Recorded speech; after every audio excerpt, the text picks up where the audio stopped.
Do you love combat? I'm talking about it's really just about stagnant.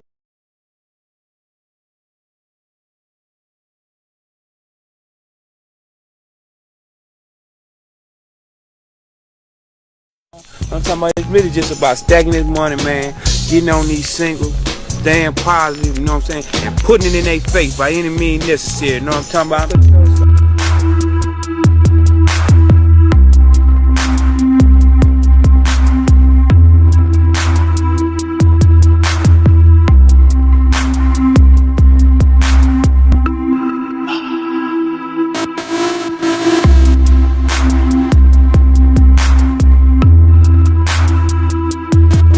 I'm on Trill time though, know what I'm talking about?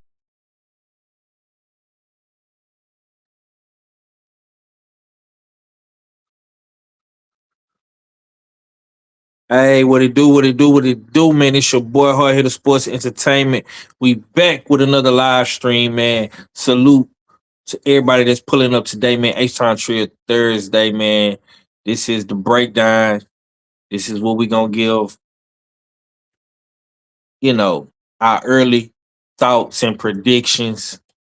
You know what I'm saying? I hope everybody that's been waiting on this fight to happen, tune in tonight and support myself and the usual suspects, man.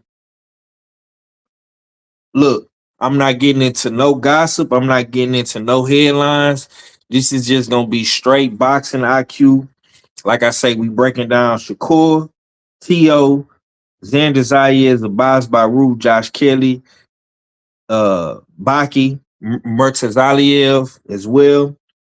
You know what I'm saying? We're gonna be talking about everything boxing, from distance to time and the pressure, conditioning, and of course the ring IQ.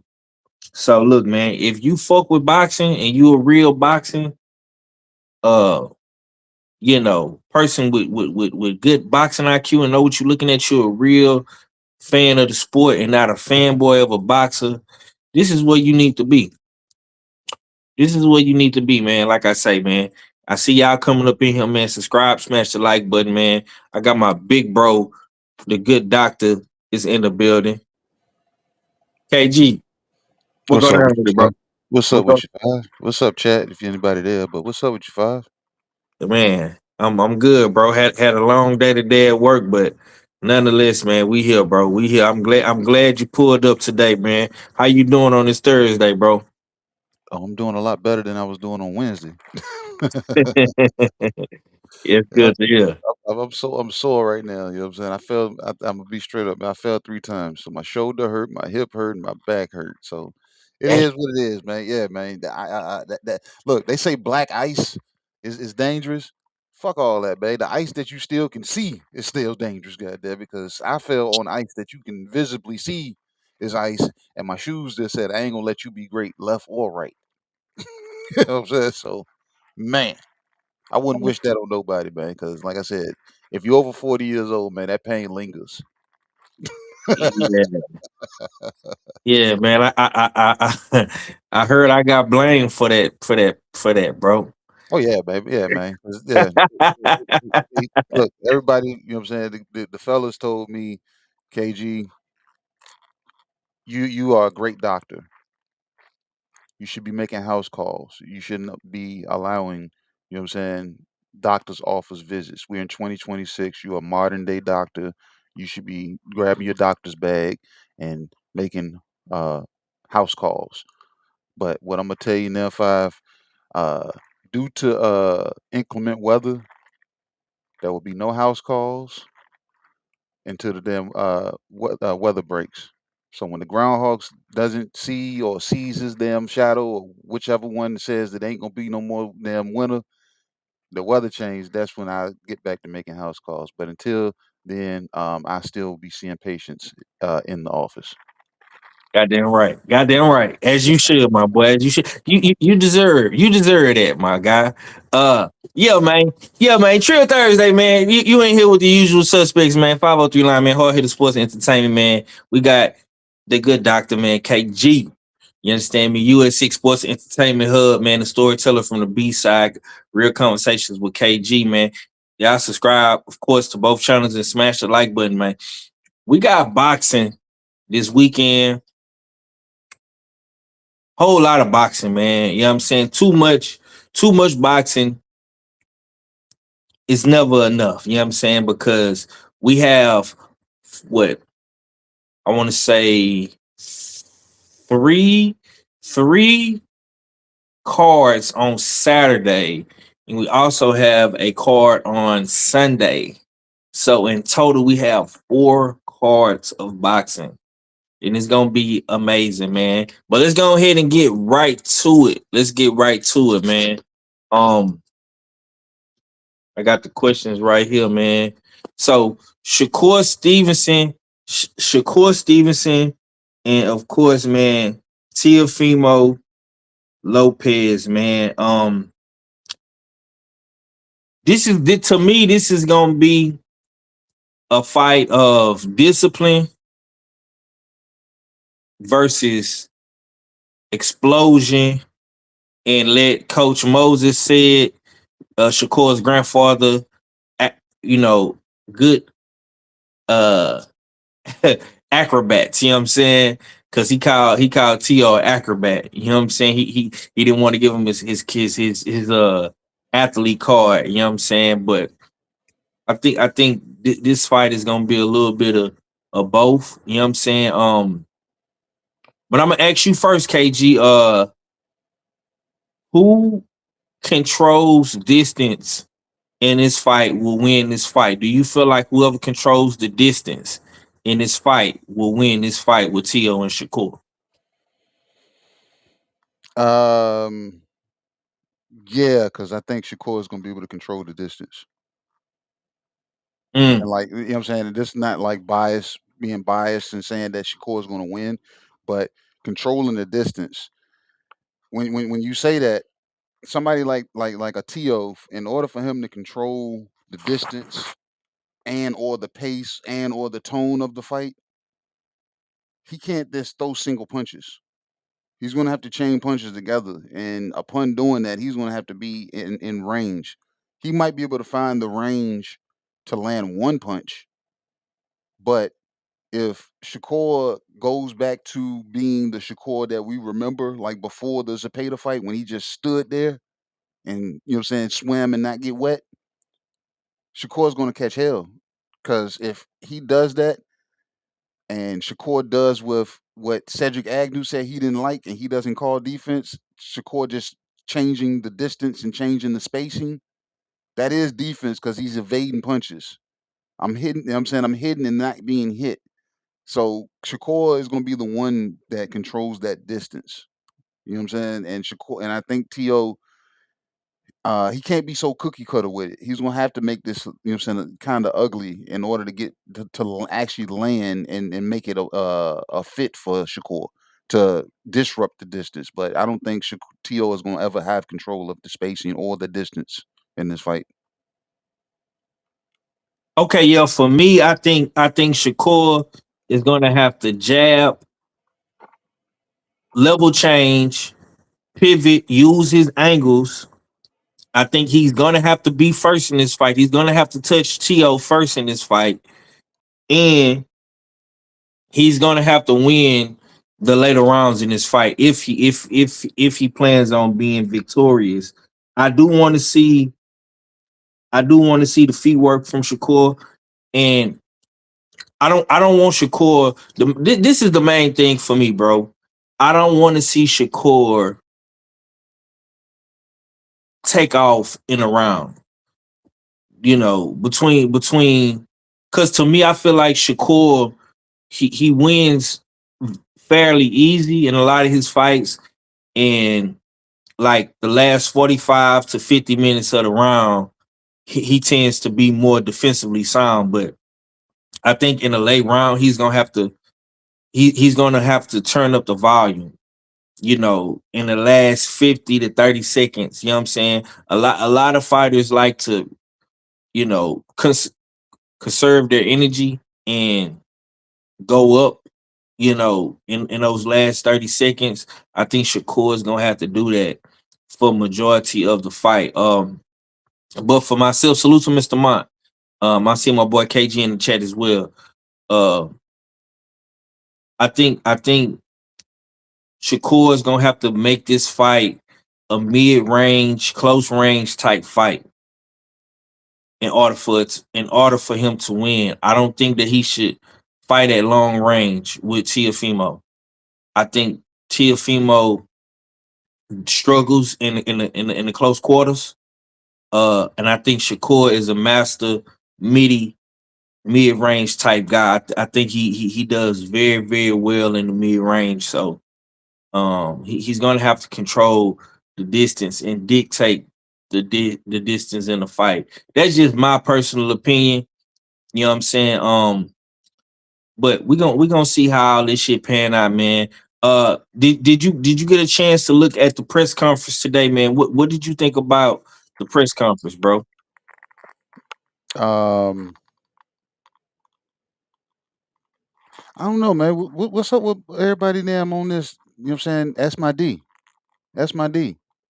That's, you know what I'm saying. It was just like, I don't know if that was trying to get up under, you know what I'm saying, Shakur's skin, but that don't have no effect in the ring. That's what I'm saying. I'm like, so if he did get under his skin now and piss him off, and this is what the, you know what I'm saying, content creators are gonna talk about, they're gonna be like, oh yeah, look what T.O. said to Shakur, and Shakur got pissed off. I think he got inside his head and this, that, and that. When have we ever seen that really affect Shakur in the ring? You know what I'm saying? So whether it took any frame or fold or any damn thing to that damn, you know what I'm saying, nature, when it gets in the ring, Shakur in my mind is going to frustrate Shio. And it's like I want to kind of disagree with what you were saying, what you just said about Shakur having to do more. I don't think he's going to have to because T.O., like I said, with him fighting in spurts, T.O. is going to grow hesitant at a certain point when he throws punches because he's not going to want what comes back. And Shakur don't have like pop, but it's a punch that you like, nigga, he hit me with that. Fuck, man. Fuck. It ain't gonna be like it hurts. It's just the fact that, bro, he keeps catching me and he makes me look like I'm lacking right now. So I don't think Shakur is ever, you know what I'm saying, going to take rounds off or anything like that. I just think he's going to be able to catch catch T.O. lacking. And then when the fight gets deeper, like going into the mid to late rounds, I think T.O. is the one that the output has to grow. And when it grows, I think he stands a chance of getting counted more, um, gas in the tank out, And then in the late rounds, I see him trying to fight in spurts and jumping in and trying to catch off on. Swing off on Shakur, and I see Shakur catching a flash knockdown on him. Mm. Like, yeah, because like I said, and like I said, everybody's gonna want to give the credit to Shakur. Ooh, he dropped To. It's gonna be more so that To jumped into the punch. You get what I'm saying?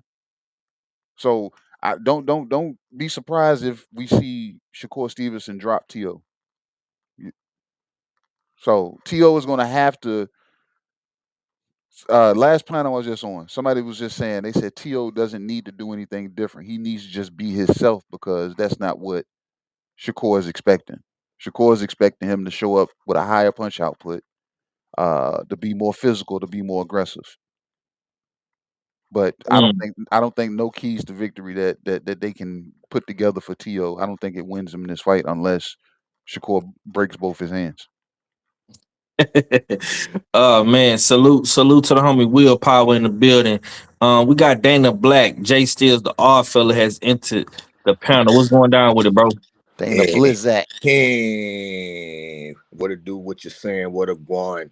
It's your favorite, yet your most hated odd fella, aka Dana Blizzak, back for another Trill Thursdays. You know, dig with my guy 503 Line. Salute to the good Dr. KG, and salute to the usual suspect six.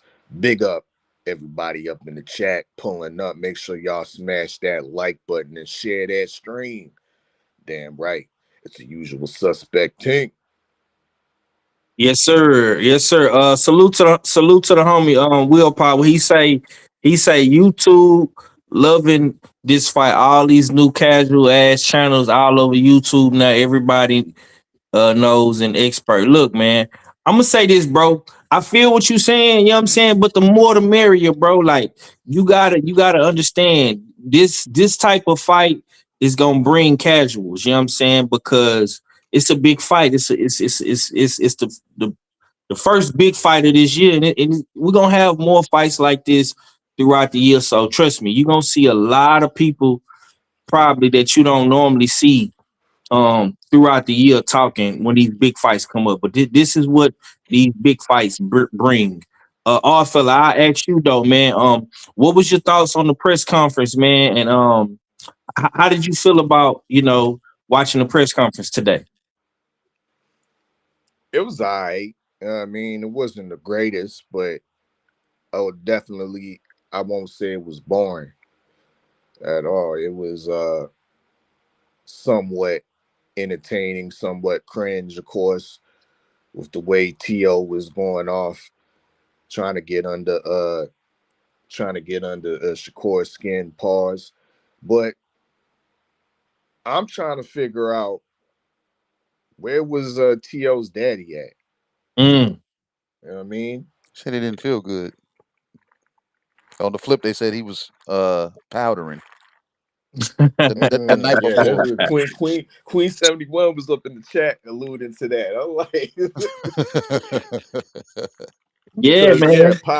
Pops would have brought another element definitely to the press conference, hmm and I think he was uh sorely missed, even though that he gets out of pocket at times. But um, yeah, the press conference was alright. I mean, but I it's a big fight on paper, five, but I don't know. I just don't have this. It doesn't give me that big fight feel right now. You know what I Mm. mean? I I don't have that nervousness when a real super fight's about to come on. Yeah, this is a big fight. You know what I mean? Two great American champions and whatnot, but ah, is the buzz really there like that? Like I said, we saw the face off when they brought him out at the Knicks game, and nobody was paying attention. The press Mm. conference, you know what I mean? It seemed kind of empty up in there. You know what I mean? And this is supposed to be a big fight. That place should have been packed.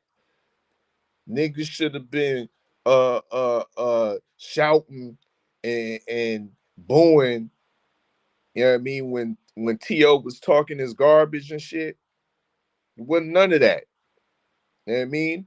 Wasn't enough vibes, Five. And if there ain't enough vibes, how it don't feel like it's a big fight to me. Mm. Now, what are we gonna see in the ring? I don't know, bro. I'm hoping that we don't get what I'm suspecting that's gonna happen is a high level cautionary chess match. Because the stakes are high. Guys don't want to go up in there and make one mistake because you know your opponent is that skilled.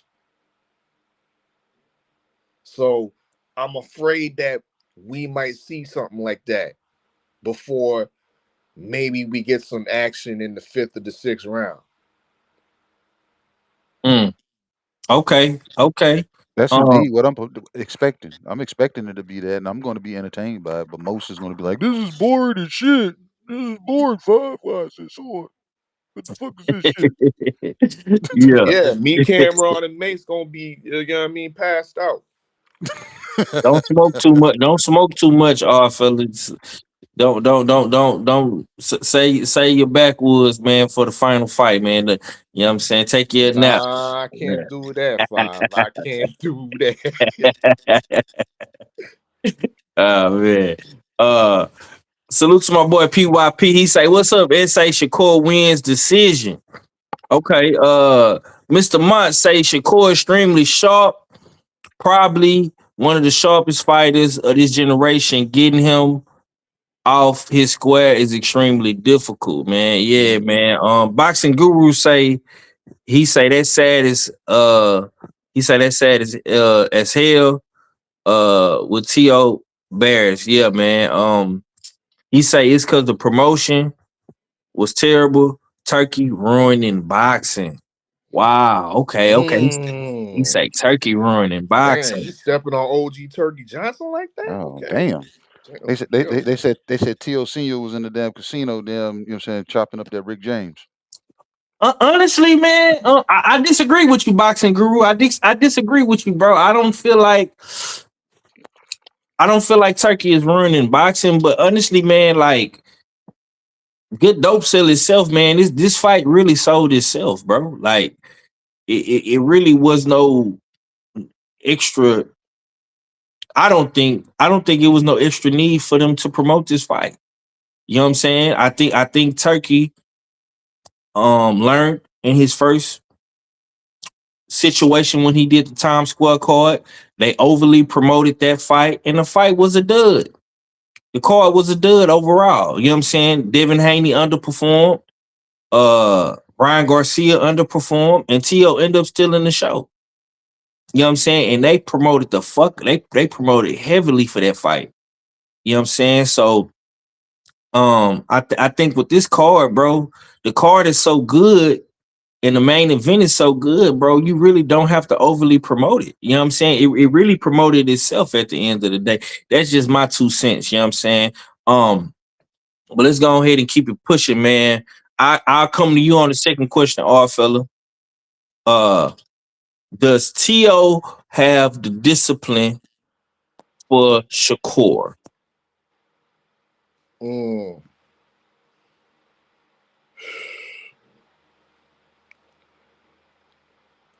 from what we see against lesser opponents, no, he doesn't. But when we've seen him against threats and good to great, well, not good, but great opposition, he seems to stick to the game plan. He seems to put it together and stay focused. Large stretches of the Lomachenko fight, check. The whole Josh Taylor fight, and this is before we could say Josh Taylor was officially washed. Check. So he rises up to the competition. So we know T.O. is simple-minded, but I think he's smart enough to know that Shakur is on the, if not on the level, on a higher level, skill level, than definitely what Josh Taylor brings to the table. And it's arguable if he's on a higher level than what Vasily Lomachenko was bringing to the table at his prime. But with all that being said, I think he does have the ability to stay focused because he knows his ops a serious threat at hand. Too many silly mistakes will cost him the fight with a high level operator like Shakur Stevenson.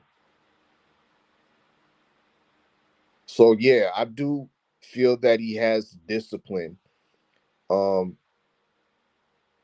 execute and stick to the game plan against Shakur.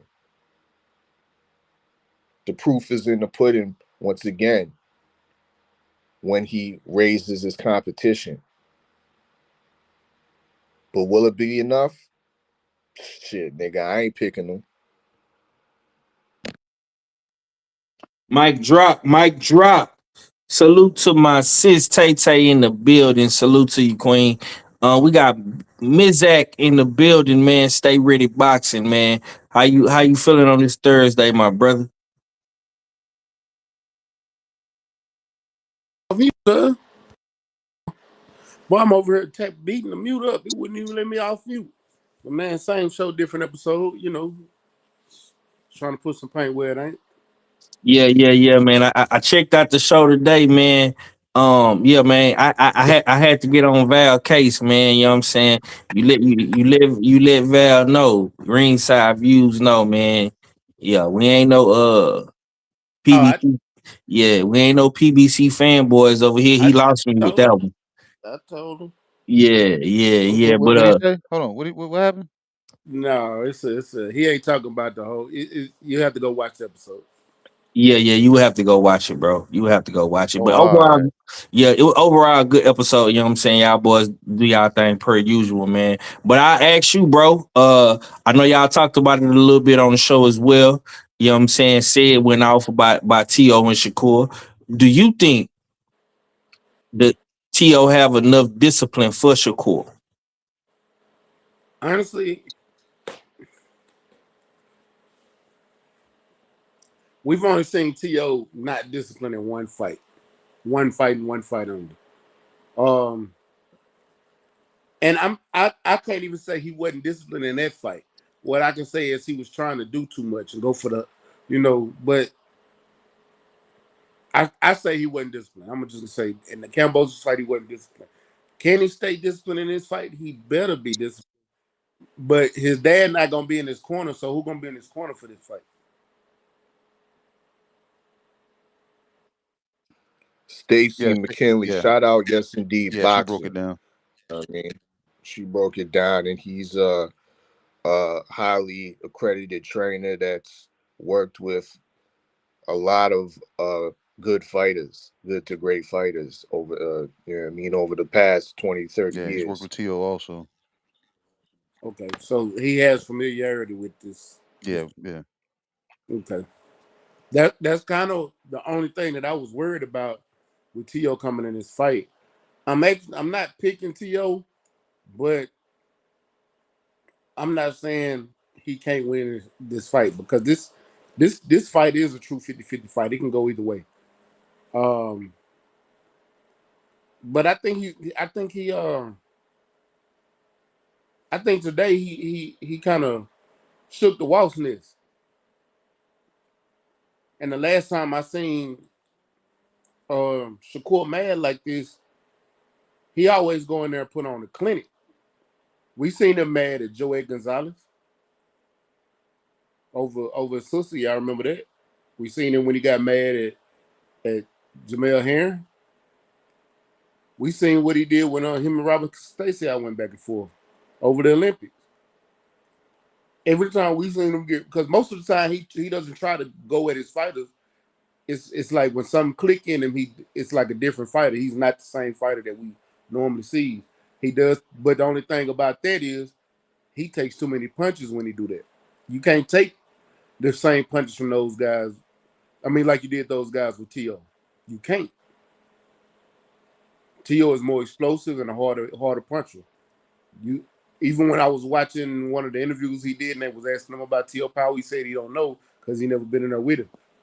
But you know, this kid got more power than the people that you face.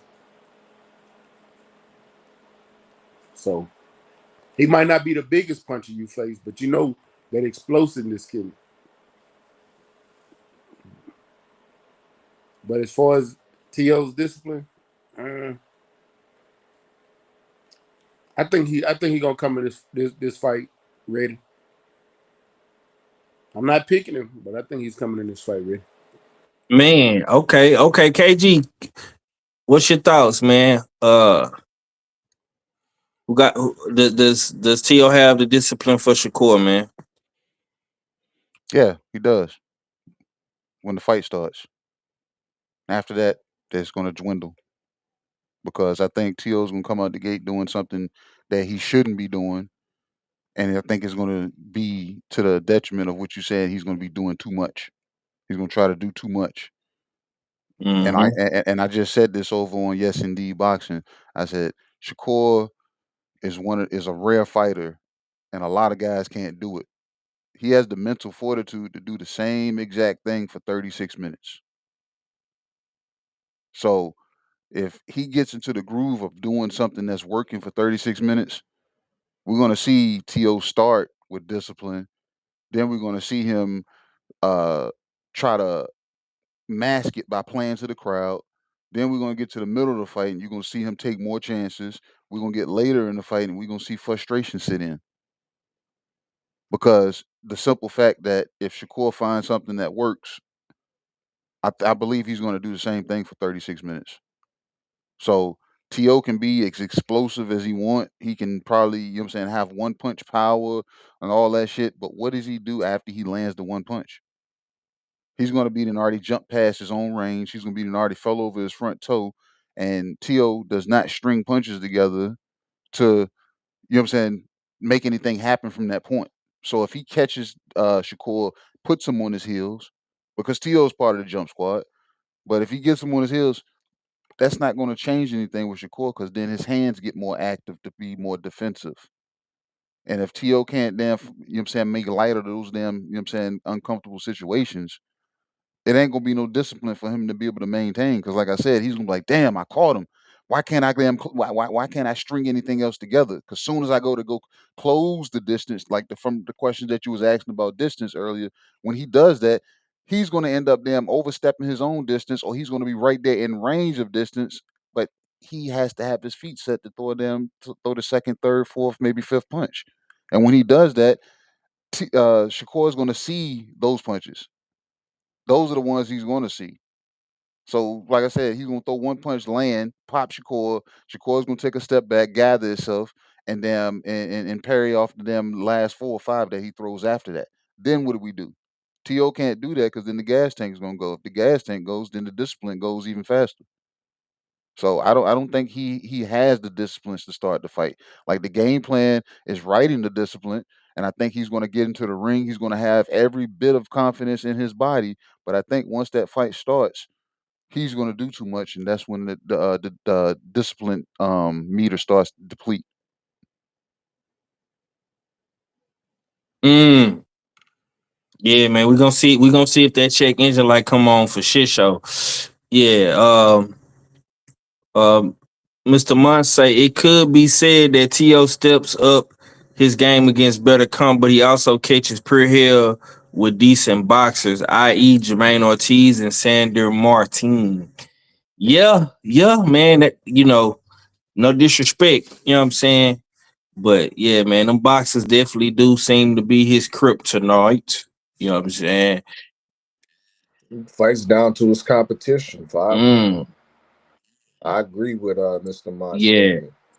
yeah, nah, for sure, for sure. I mean, for me, man, I'm gonna say this. I'm gonna keep it short, man. I do feel like T.O. has the discipline for Shakur, but at times, man, Teofimo just he to me he has a lot of mental lapses in the fight. When he's when Teofimo gets bored or he feels like you know you're not on my level type shit. You know what I'm saying? He does have mental lapses. Some would say he fights down to his competition. Um, but I don't think he's gonna be in a position where he can afford to do that versus Shakur because Shakur is one of those guys where he picks up on any flaw very fast. So, if Teofimo comes in and he has his hands down, Shakur's gonna jab him. Shakur's gonna throw straight punches to his face. You know what I'm saying? If Shakur sees openings to the body, Shakur's gonna hit him in the body. You know what I'm saying? If Teofimo lunges in or he steps in, he takes a big step in, Shakur's gonna counter him. So those are things that he's gonna have to be disciplined in the fight, you know what I'm saying, to really, really execute and try to win and beat Shakur in this fight. We're gonna see how it play out though, man. Okay, man. I'm gonna ask the panel this, man. Who needs this win more? Oh fella, I start with you, my brother. Who needs this win more? Mm.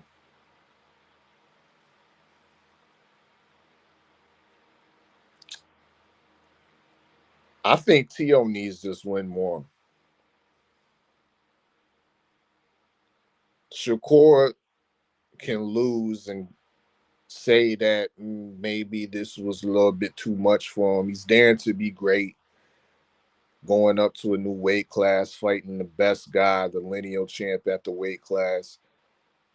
He can go back down to 135 where it's full of young sharks and still come out on top at 135.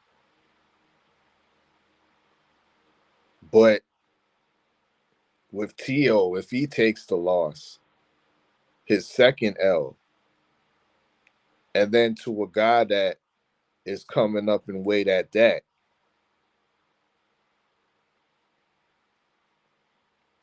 I think the stakes are higher for T.O.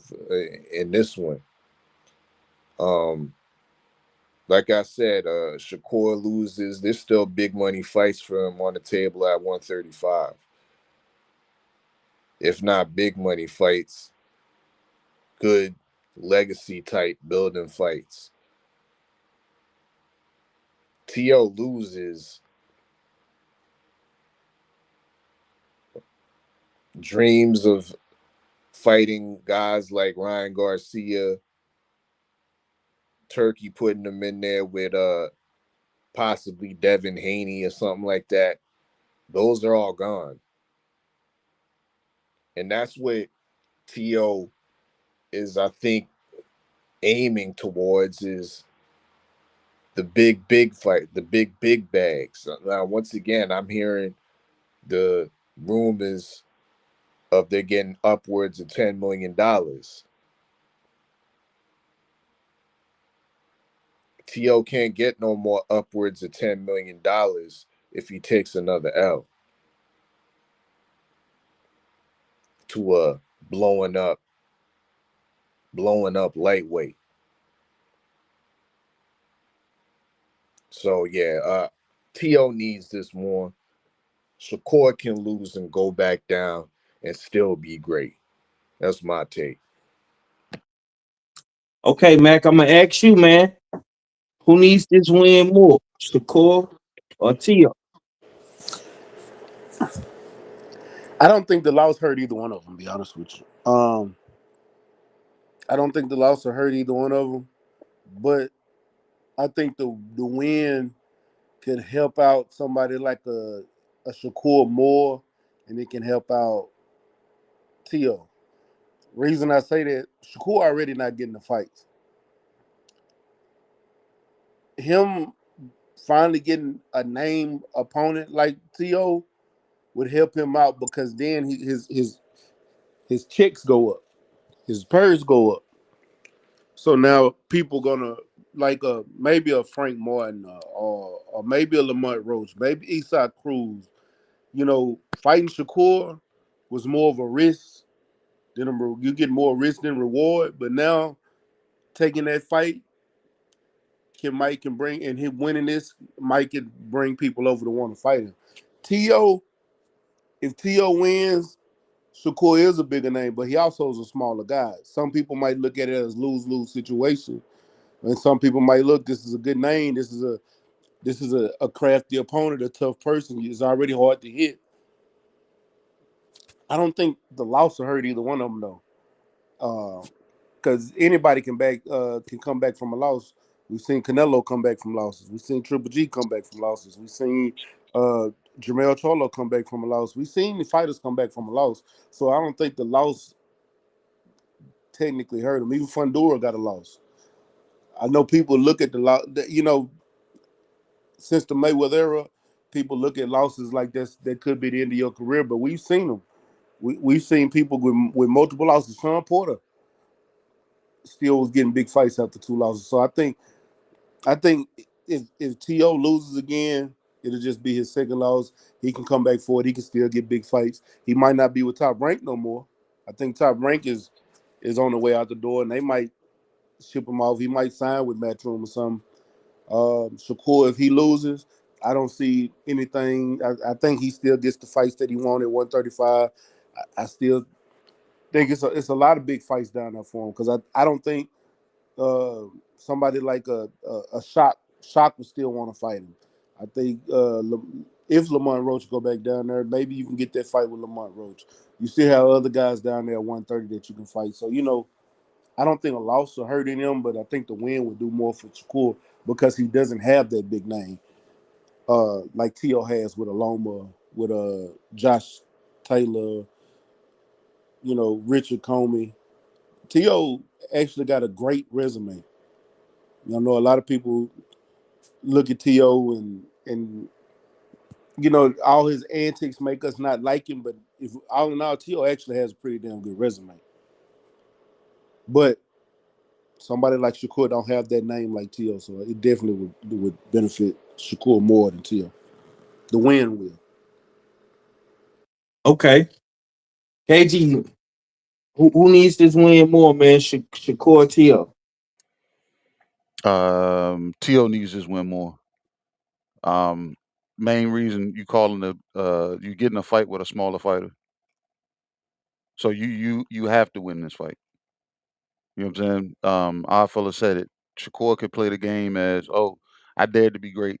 I told y'all I'm not a 40-pound fighter. I told y'all I'm 135 pounds. You know what I'm saying? So any excuses that he want to insert there, he can do that. T.O. on the other hand, his track record.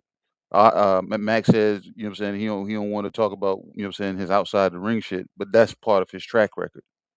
His track record, you know what I'm saying, is going to make him look a certain way if he loses this fight. Like the whole luster of T.O. falls away. He doesn't have the ring magazine belt to stand on, the lineal championship to stand on. Like he's a guy that he has to have something supporting him. If he doesn't have anything supporting him, he kind of fades. And then he's going to, you know what I'm saying, they're both going to get criticized if they lose. Like Shakur is going to get criticized if he loses to Shakur. But I think it does Shakur a favor if Shakur wins. I mean, if T.O. wins, it does a favor for Shakur because for all the fights that he couldn't get, people will start seeing Shakur as food. They're like, well, T.O. beat him.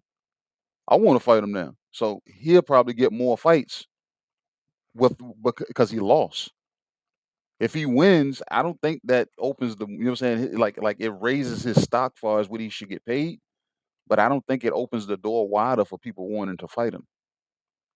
You know what I'm saying? So T.O., you know what I'm saying, he needs this win more because of his outside of the ring track record. The fact that you know what I'm saying, he talks the shit that he talks, and if he loses to somebody that's, you know what I'm saying, such as the defensive master that Shakur is, it exposes Tio to everybody else that, you know what I'm saying, that he'll potentially fight from that point, because they can be like, oh, all I got to do is this. All I got to do is this, because like I said, Shakur being the born fighter that the casuals point out is going to be an exposure, because we're going to have to see Tio, the counterpuncher, have to initiate.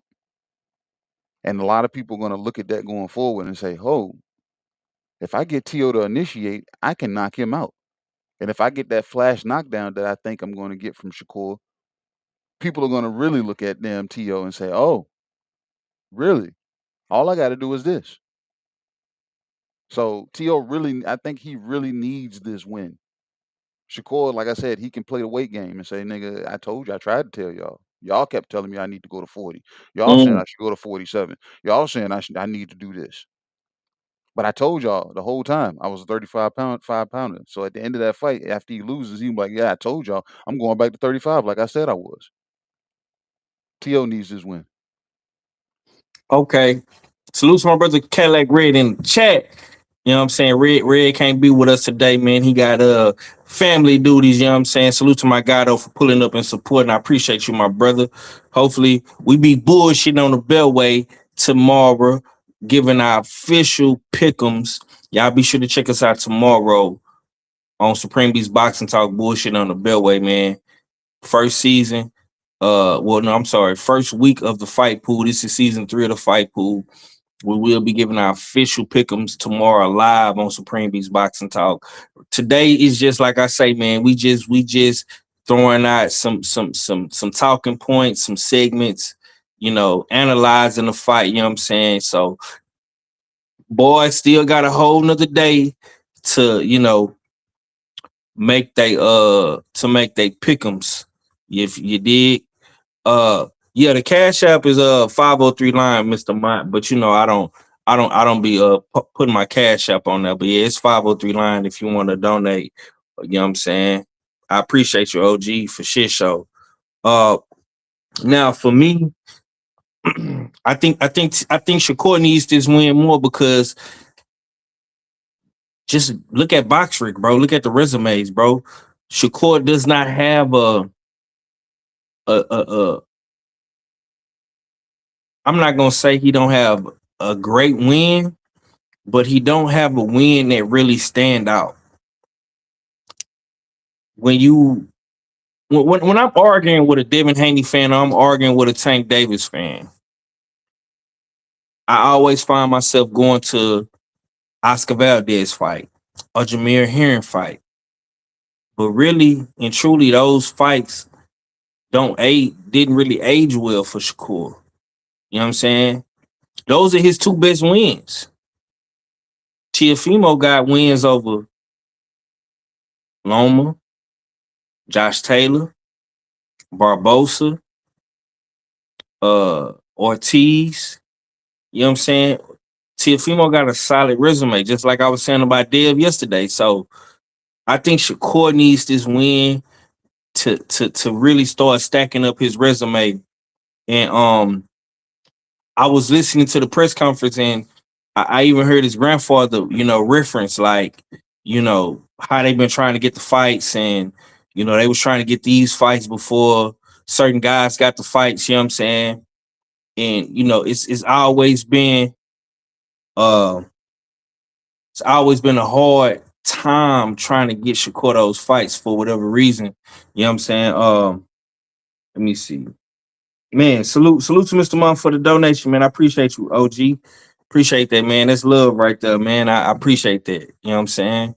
But yeah, I think Shakur definitely needs this win more. Okay.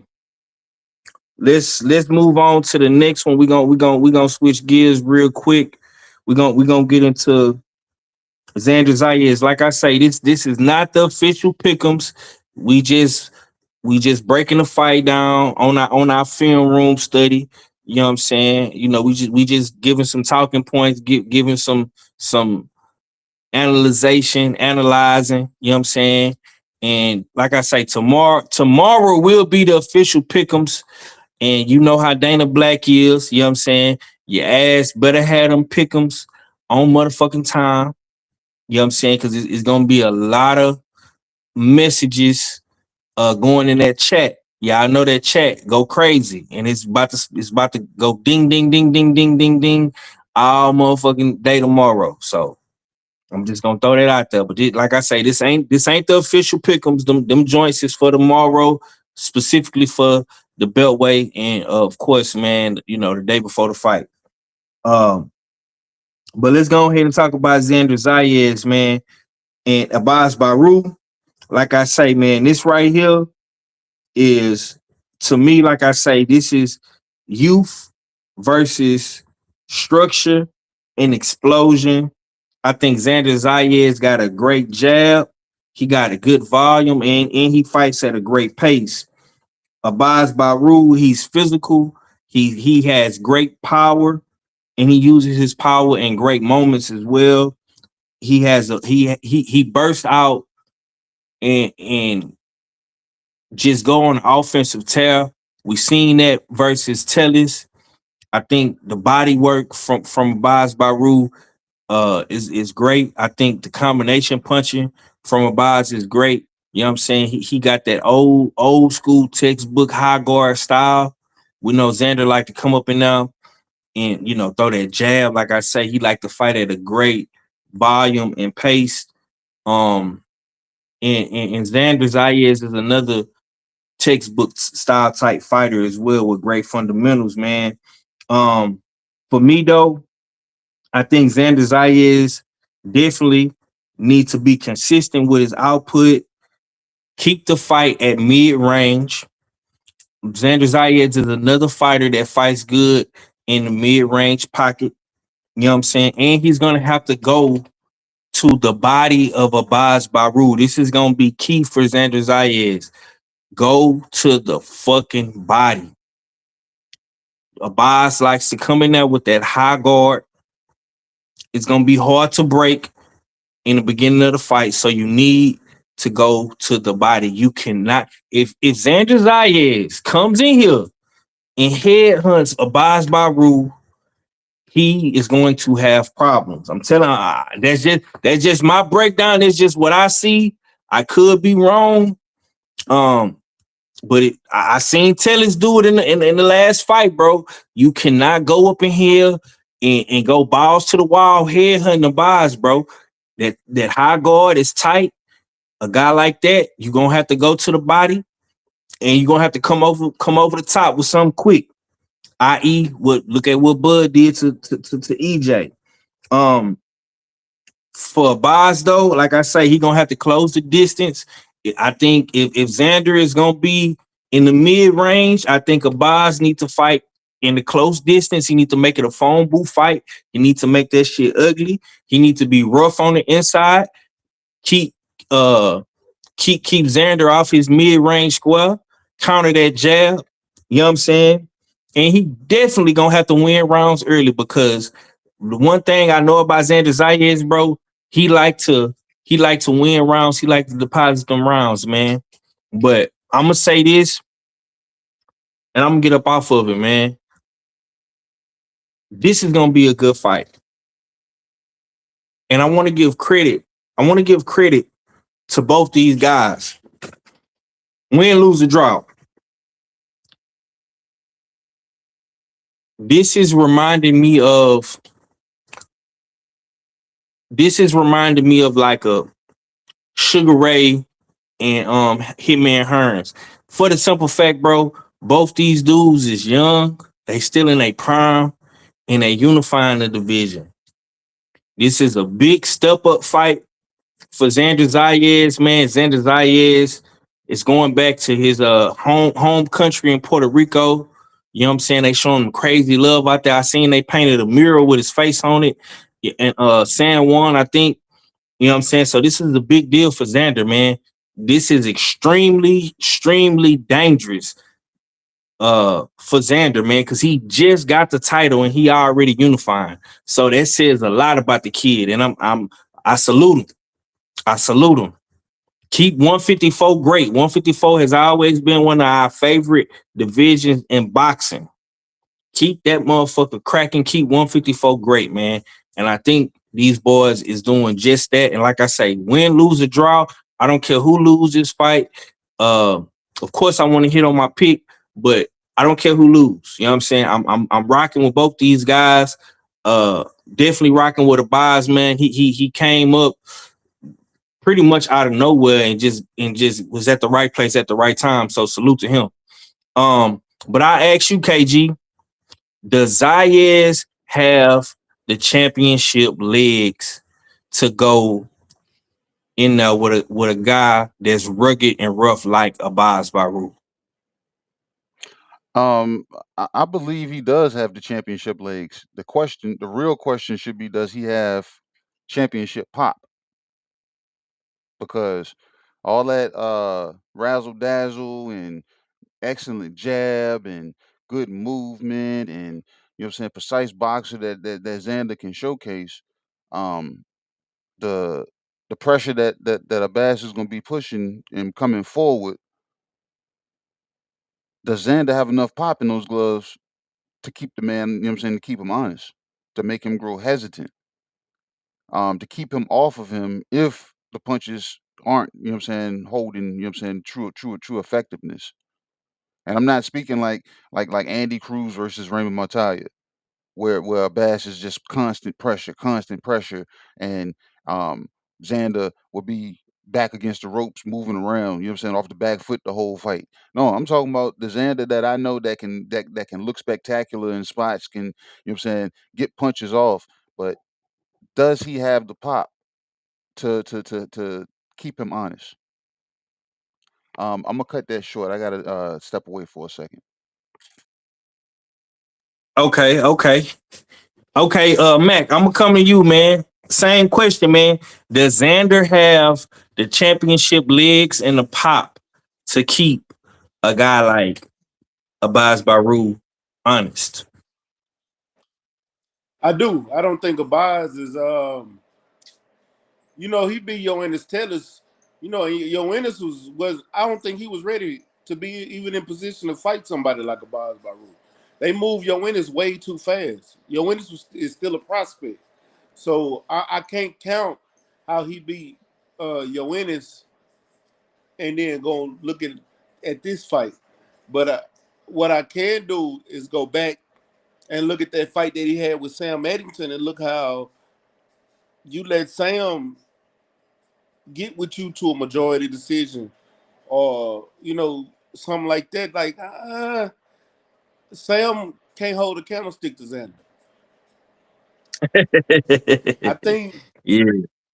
now don't get it wrong, I was looking at their press conference and they face off, and I ain't gonna lie, Abass looked hungry. He came in there looking a little rough.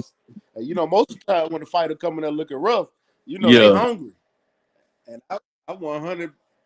Normally, I go with that hungry fighter, but in this case, I can't do it. I can't do it. Mm. Okay. Well, it sounds like I know what you leaning to for your pick tomorrow, so I won't be surprised, my brother. Uh, uh, all fella, same question, man. Does Zayas have championship legs and pop to keep Abass honest? Mm, I believe he does. Um, and it looks like Xander's been growing. Like, he's a huge 154 pounder, in my opinion. This is going to be a uphill task, I believe, for Abass Baraou. Like Stay Ready said, he fought a prospect in Yoenis Tellus. A Yoenis Tellus that wasn't, he was average size at junior middleweight. What are you, like 5'8", 5'9", maybe? If that, because I done been around Yoenis, watching him train with Dave Morrell and Yoenis. Yeah, he's probably about 5'8", 5'9". Xander's a solid 5'10", 5'11". So it yeah, it's once again, it's going to be an uphill task for Abass. He does have I do believe he does have the championship legs. We've seen him go 12 rounds before, no problems, no problem with his gas tank. We've seen him take shots from, we could say, world class competitors. Abass Baraou was stunned multiple times in the Yoenis Tellers fight. Multiple times coming in recklessly. I think we might be overrating that win for him. It was a great win. It was an upset. We never knew about. Nobody was looking for Abass Baraou. Couldn't pronounce his name until he beat Yoenis Tellers. For real, for real. Damn, fella, why you going through that like that, man? Don't do that, bro. So he gonna have to come in there with all hunger, all vitriol to really do something, because he's a champion, but he's really coming in there as a challenger. Wow. This is in Puerto Rico. You know what I mean? We all seen the signing with Xander Zayas got Bad Bunny management. You know, they gotta work for something. You know what I mean? So you know the judge is gonna be halfway on Xander's side. That's a fact. So yeah, he got the championship legs. He gonna have enough pop, and he don't need stop like that stopping power type. You know what I mean? He just needs legitimate pop. You see Abass Baraou got them high cheekbones. High cheekbones that are prone to swelling and Mm, cuts. that's why you keep that high guard. That's why that motherfucker being out. You mean that bitch, boy? Shit, you got to get to that motherfucker. But that high guard be basic, Yeah. Bob. And Xander Zayas is intelligent enough to figure out a way to get through that high guard. Mm, If he can't get through it, he gonna get around it. yeah.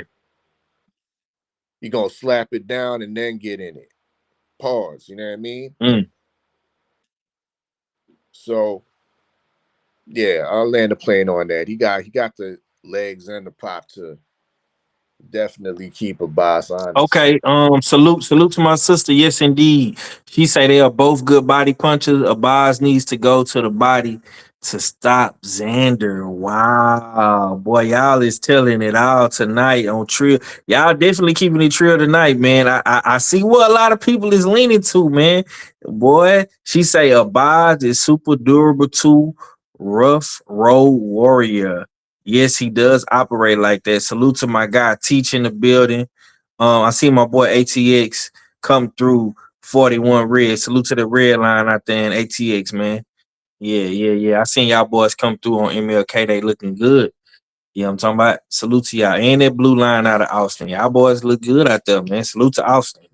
But for me, I'm gonna say this. I think Xander does have the championship legs, but I don't think he got the championship pop. I'm gonna be all the way honest, man. Them dudes at 154 is punching different at one. They punching different at 154, man. Abass, man, he was hitting tellers with some shit. Now I hear what Mac is saying, and Mac makes some valid points. Yo, Ennis is on the smaller side of 154, man, but Boz was hitting that boy with some shit. If he's able to make this shit rough and burst with his offensive explosion, we got to see if Xander can withstand that. You know what I'm saying? But I do think he got the legs for shit show. You know what I'm saying? Uh, but I got another question. And whenever KG come back, he can just come off mute and just pop in whenever he come back. I don't know. Oh, okay, What's he up? back. Okay, you back. Okay. I was just making sure. All right. My next question about this fight though is Baraou a real threat or is he just explosive? KG man, is Abass Baraou a real threat or he just got explosiveness? What's your thoughts on that? Do you think Abass is a threat? I ain't gonna be too long winded on this. I don't think he's a threat, but I think he is explosive. Um, um, Xander's boxing IQ should be able to see that shit a mile away. So it should be like short in between when he gets hit by the explosion. And don't get it twisted. I don't think that explosion necessarily uh completely like points at punching. I think it might be, you know what I'm saying, explosive far as clinching, holding, bumping, shoulder bumping, just making it a messy fight because like I said, I think Xander, if he's not a threat and he's just explosive, Xander's gonna make it look good trying to just paint a picture. He's just gonna try to paint a portrait. He's gonna move, he's gonna jab, he's gonna step, and I think that's where the explosion is gonna come because some of it's gonna be frustration.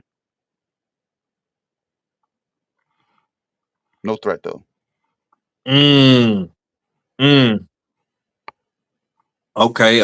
All fella, man, is Baraj is Abass Baraou a real threat or is he just explosive? He ain't no real threat yet. I mean, once again, he fought a prospect. You beat him in style. You know what I mean? Upset him. We'll give you that. But let's look before he beat Joannes Tellez. Stay Ready brought up Sam Egginton. Yes, indeed, boxing in the chat. Maybe she can divulge on who else is Abass Baraou spectacularly beat to say that he's a real threat. No, he's a solid competitor. He's a solid title holder. I mean, he holding that title right now because he ain't even defended it yet. Ain't even defended it yet. And at that, let me get petty. My nigga's an email champion. Huh? So let him earn his worth. And salute to him and salute to Xander Zayas for being in their first defense and unifying in their first defense. That's something different. You know what I mean? So salute to them for that. But this will determine if he's a real threat.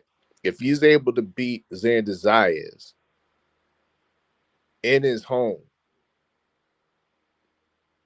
yeah, then we can put that on it. But as of right now, at this time, the man's just explosive and just a solid title holder. Well, damn. Okay, Mac, take us home on this topic, man. On this particular question, man, is Baraou a real threat or is he just explosive? Nothing. I got nothing. I don't Damn. think he's explosive. I don't think he's a threat. Mm. When It, you it fight, sound it sound like you not too sold on Baraou. I'm not. I never was. Mm.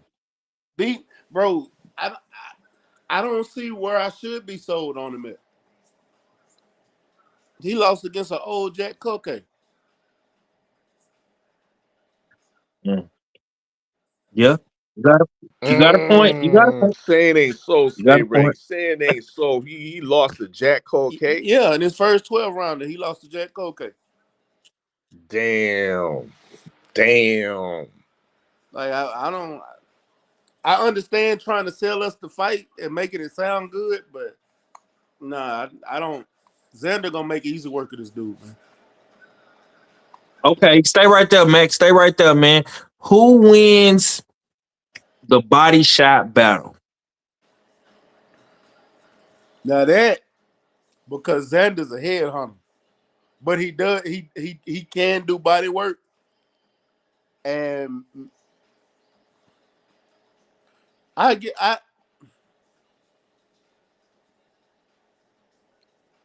if he come in with the right game plan and break Baraou down, body shots, and then go to the head, I give it to Xander, but I don't think he'll do that. I think Xander's gonna go for the knockout early, so I give it to Baraou.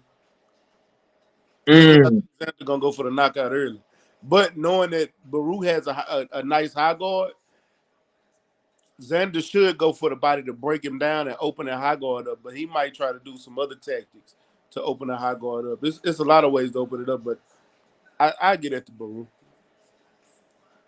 I give him Okay. something. I ain't gonna tell you. I give him something. How about Yeah, that? goddamn. Get a nigga, throw the nigga some goddamn, man. Y'all niggas strict trying this motherfucker. He can get an animal cookie, animal cracker. God damn. Okay, man. KG, man, who wins the body shot battle, man? Who you got for the body shots? Oh, I don't know. I don't know. You know what I'm saying? Because I'm not familiar enough with them Abass Baraou to know if he's dedicated. You know what I'm saying, with registering to the body. And Yeah. with somebody like Xander, he's going to have to do it early if he's going to do anything. But he might win the damn body shot battle because of what I just said. He's going to have to. Yeah, that's a fact. That's a fact. All fella, who you got for the body shot battle, man? Do you think Abass will be dominant in the body shot battle like how he was with Tillis?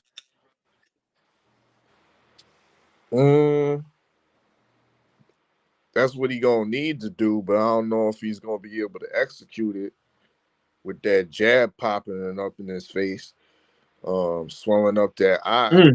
I mean, swelling up those high cheekbones and whatnot. I don't know if he'll be tempted to go to the body as prevalent as he used to. Once again, once he sees that educated jab, and let's not forget, Xander Zayas knows how to operate around the ring.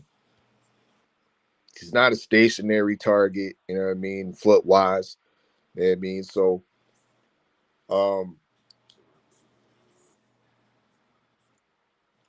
I believe Xander actually might win the battle of the body shots. Really? Okay. Okay, yeah. I disagree wholeheartedly, man. I think Abass is gonna win the body shot battle. He gonna listen, man. You're gonna have to go to the the the body work in this fight is gonna be key, bro. You're gonna have to go to Xander's body, bro, because he's gonna come out with so much fire in this fight. Like, this dude is fighting in Puerto Rico. This is something that he's been wanting. First title defense, first hometown fight. You're gonna have to go in here and slow this boy down. You know what I'm saying? You're gonna have to do something to slow him down.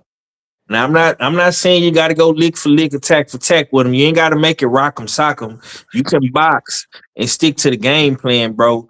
But goddamn, you're gonna have to hook him to the body. You're gonna have to throw some uppercuts to the body, throw some jabs to the body. You're gonna have to slow Xander all the way down, bro. Cause he gonna come.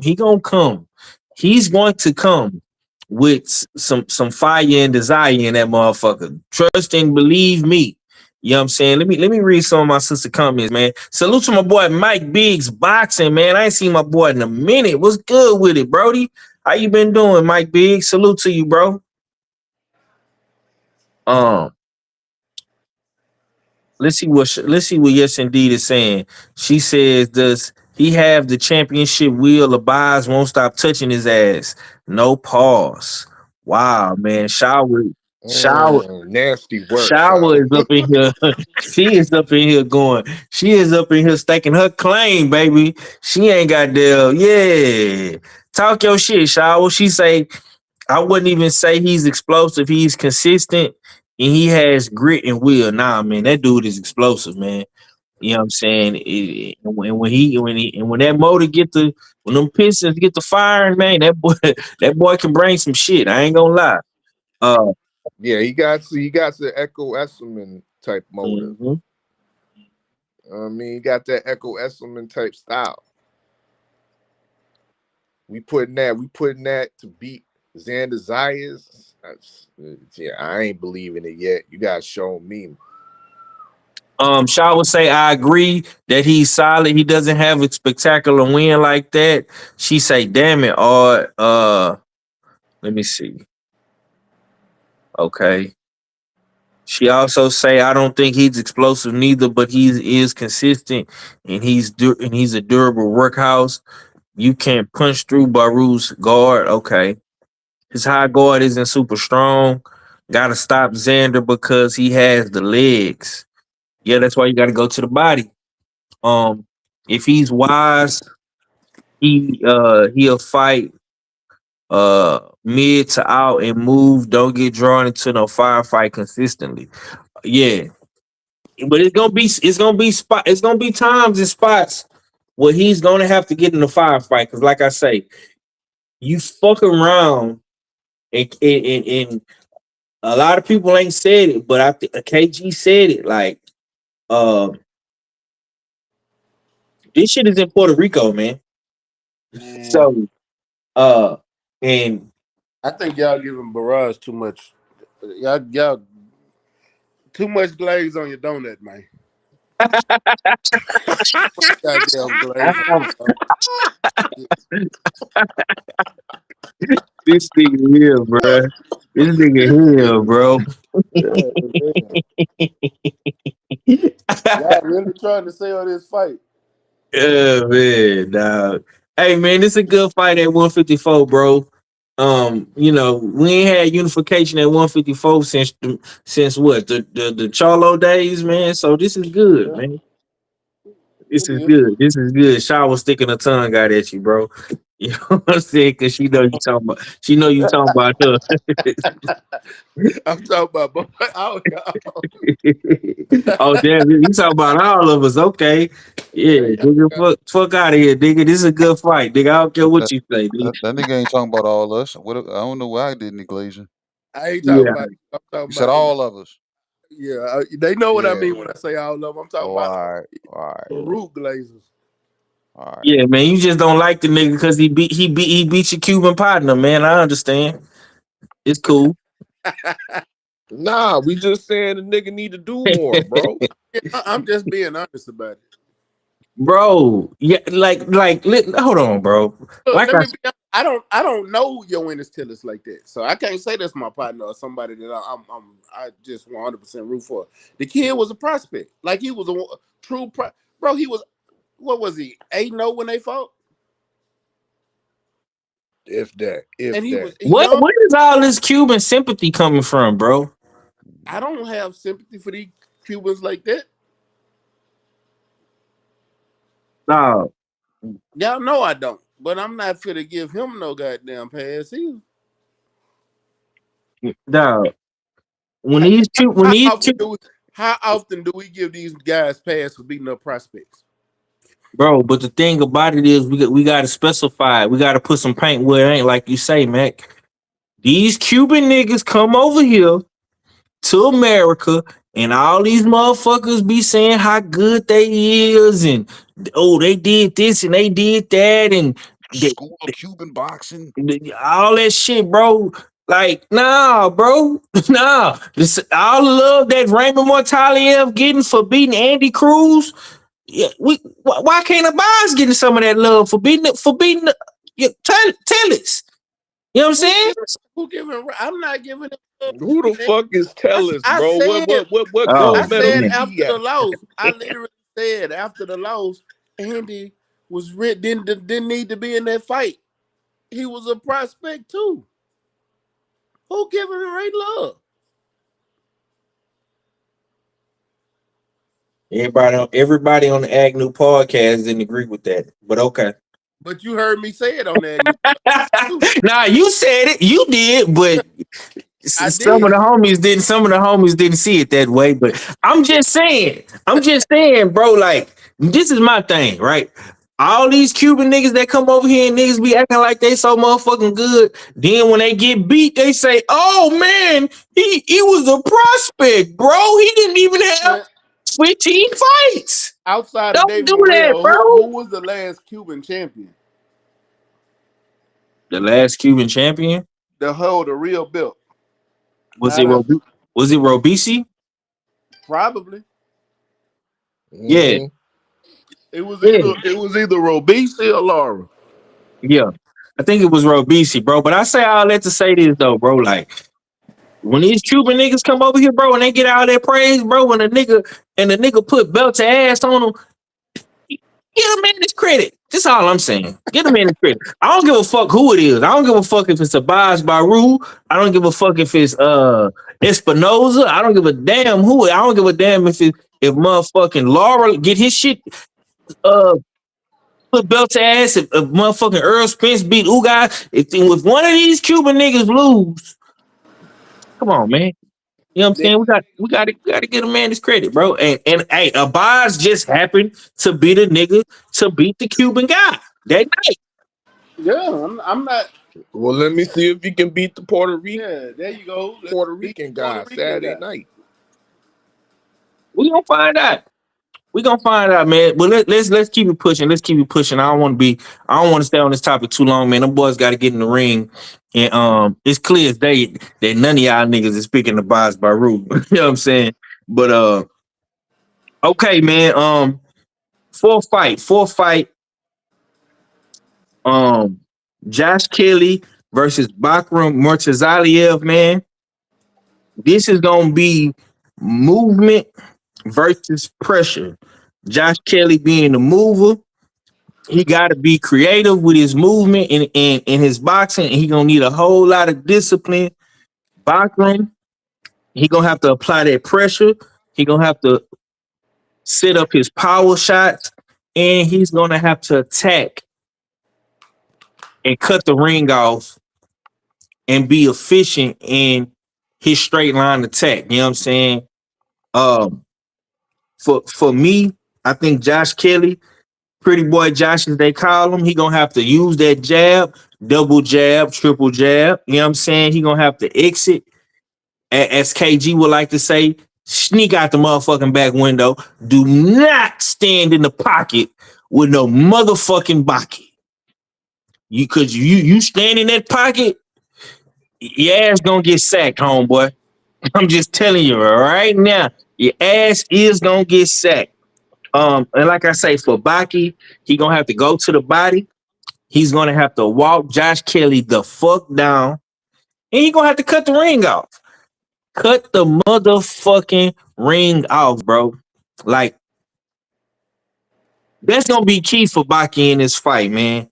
You gonna have to cut that ring off because I think Josh Kelly is finna be doing some moving and motherfucking grooving. He gonna step in the name of love. He gonna be bicycling, tricycling, cycling, Lance Armstronging around that motherfucking ring. You know what I'm saying? This is gonna be another good fight at 154. I'm happy that my boy Bakhram is back on the big stage, man. I don't even remember the last time. I don't even remember seeing Baki since he whooped Tim Zoo ass. You know what I'm saying? I come to you first, Mac, because you wasn't really pro Abass Baraou, man. But I asked the question, man. Can Kelly survive pressure No, from Baki for 12 no, rounds? no, he can't.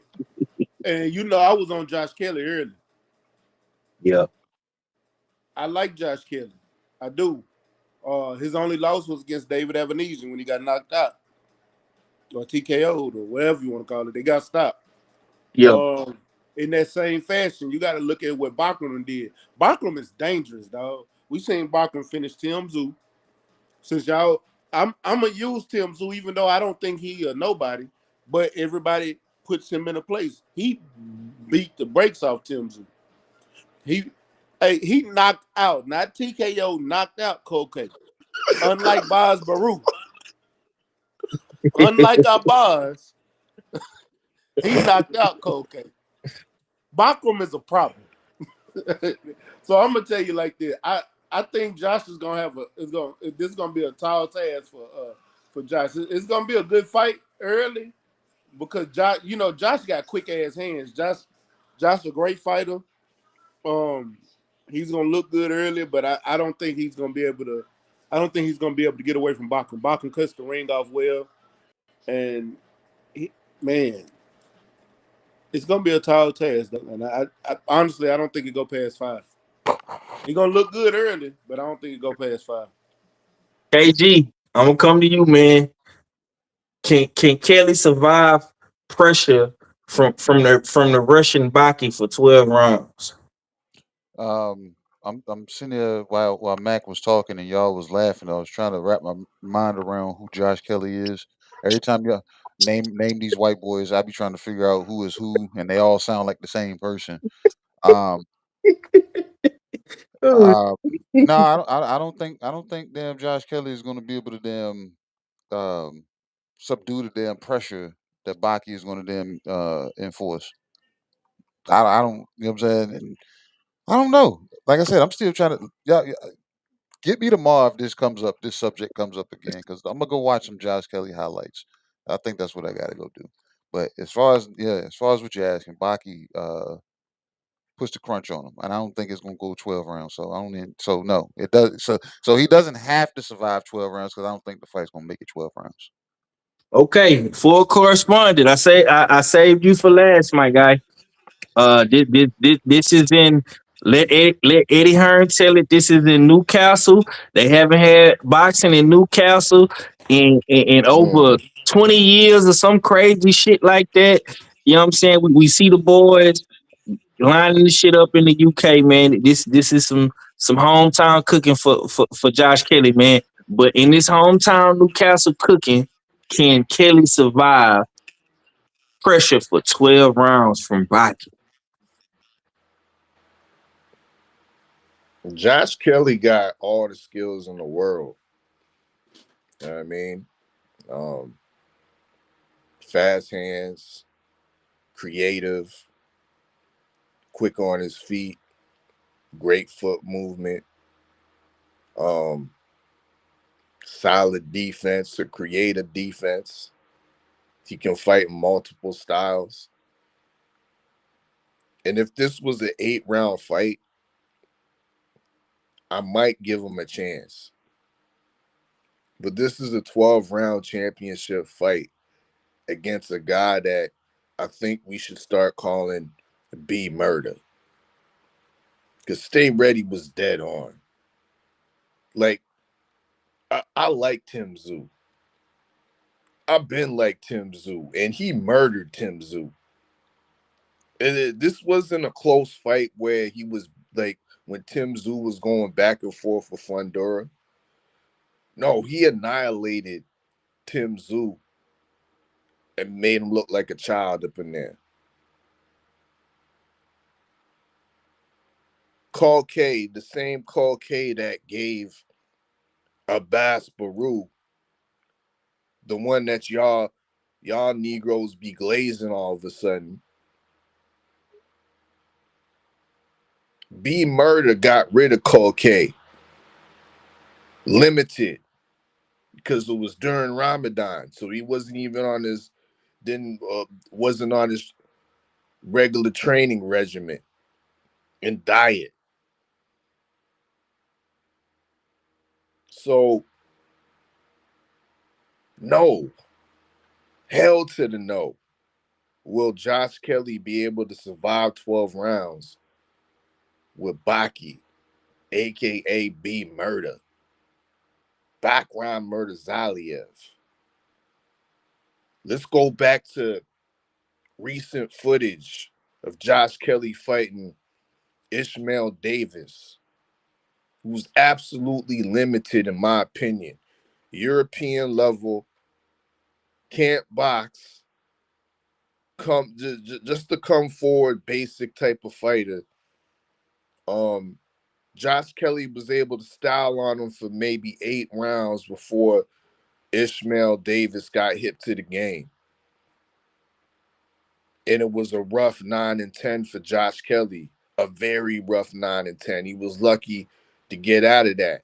If there was championship rounds, Davis might have got him. But this is Baki. I mean, on a whole nother level than Ishmael Davis. Nah, he can't survive the pressure for no 12 rounds. Maybe 4 to 5.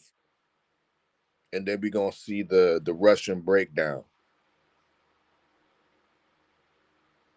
Okay, all fellas, stay on the mic. Stay on the mic, man. Next question. Next question.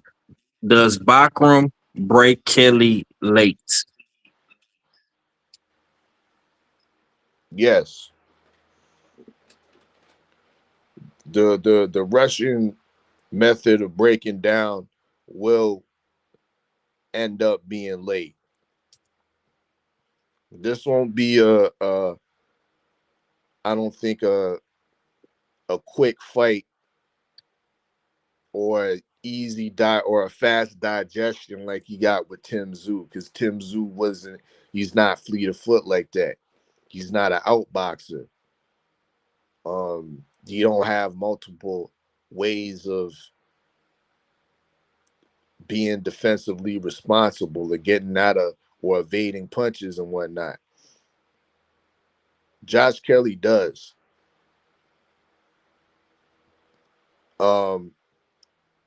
But that will serve him well leading up into the middle to the late rounds, but he can't do that for 12. We haven't seen that, especially against world-class opposition. He's been styling on guys of late that are, once again, European level at best, domestic level. This is world-class competition he's fighting, a killer in Baki. So he gonna have to move once again and utilize his superior footwork, and that will last him up until the 8th and the 9th round before I think he'll succumb to the pressure.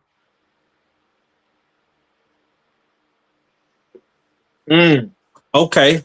Stay ready. Same question. Does Bakhram break Kelly late?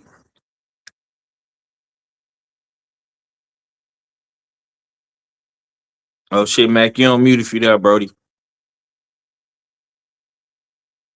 I was talking like a motherfucker too. I said no.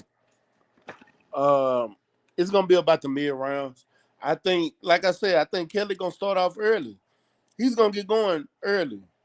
He's gonna be sticking and moving, but you gotta one thing Brockman worked well off of is timing.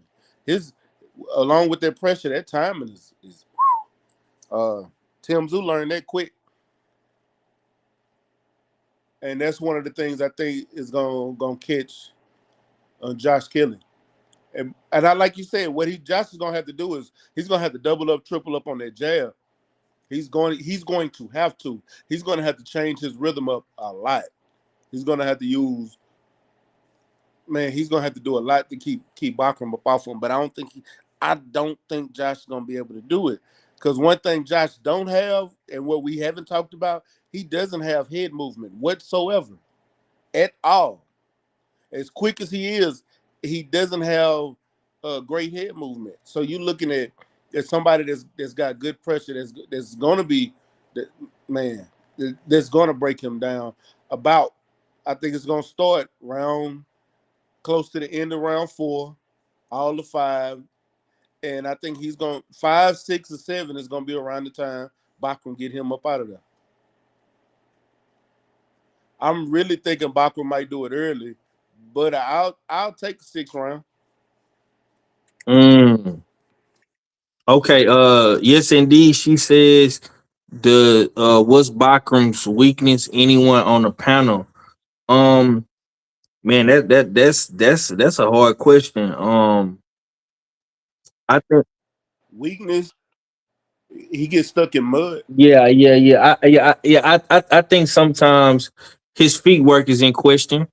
You know what I'm saying? His feet work definitely is in question. He does seem a little heavy footed, but he makes up with it. You know what I'm saying? Because um he knows how to cut the ring off. You know what I'm saying? Bakhram is one of them guys to me that he does everything good. You know what I'm saying? And the power just overwhelms people. You know what I'm saying? Uh and honestly, I don't think Josh Kelly can survive 12 rounds of pressure. And honestly, I don't think he's gonna break him late, man. I think he might break Josh Kelly within the first six rounds. I'm gonna be surprised if this fight makes it to the second half.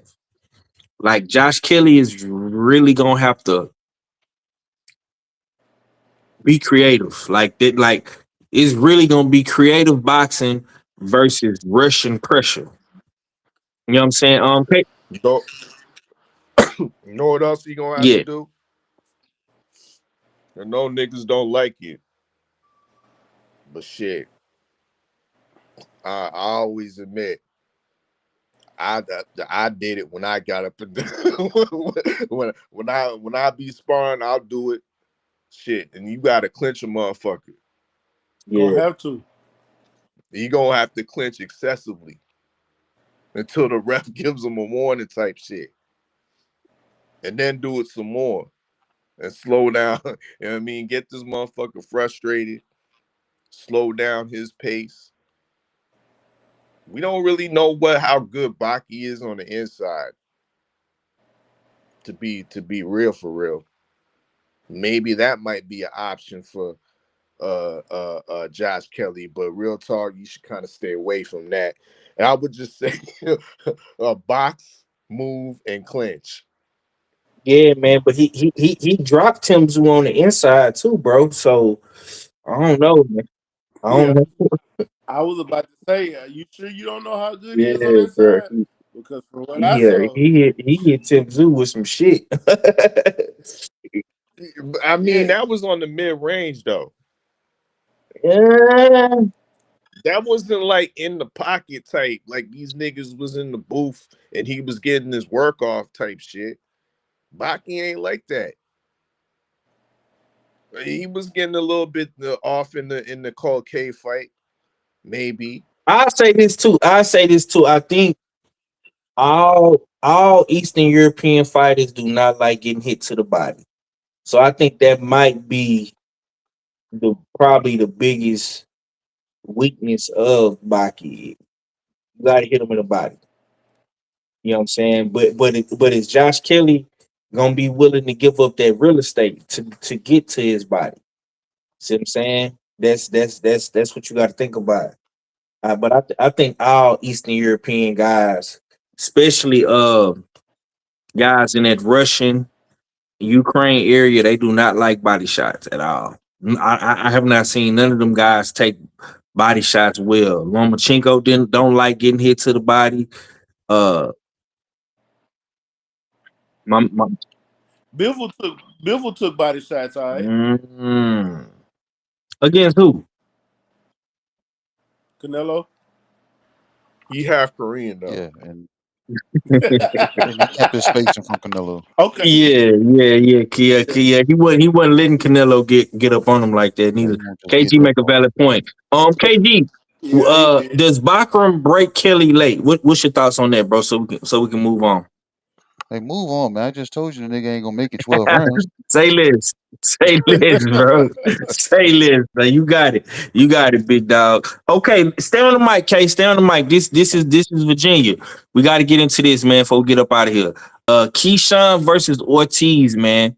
Does Keyshawn have enough mental toughness to outbox Ortiz in this fight, man? Now I know you seen the press conference today. Hmm. Ortiz is saying that he's going to go for the knockout He's in this supposed to. fight. He's supposed to. Uh, yeah, how do you feel about this fight, bro? Oh, I feel good about this fight. Um, I had sent our fella, you know what I'm saying, something asking is Keyshawn bigger than Jermaine Ortiz? And the thing is, our fella dropped the ball. Because I sent them the video, and I know how our fella looks at everything, symbolism wise. I'm surprised he didn't kick that video back to me and say, KG, look at the soles of Keyshawn Davis's shoes. That's why he's so much taller. I had to go back and watch the video myself for me to say, damn, them some thick soles he got. I said, and then, Nah, you lying, bro, because I said what the nigga grew. yeah, you say he's like 5'9", 5'10" say, And he what? Did I lie? hey, babe, you ain't point out the shoes though. You just like, did he grow? I'm like, hey, babe, I don't know, babe, he might have. I was waiting for you to point it out, Mr. Fashion extraordinaire. I said, yeah, he gonna point out the shoes. He like, man, what's up with these ugly ass soles he got on, KG? You know what I'm saying? But you ain't point that out. So I said, I don't know. But no, but Keyshawn is talking big enough, man.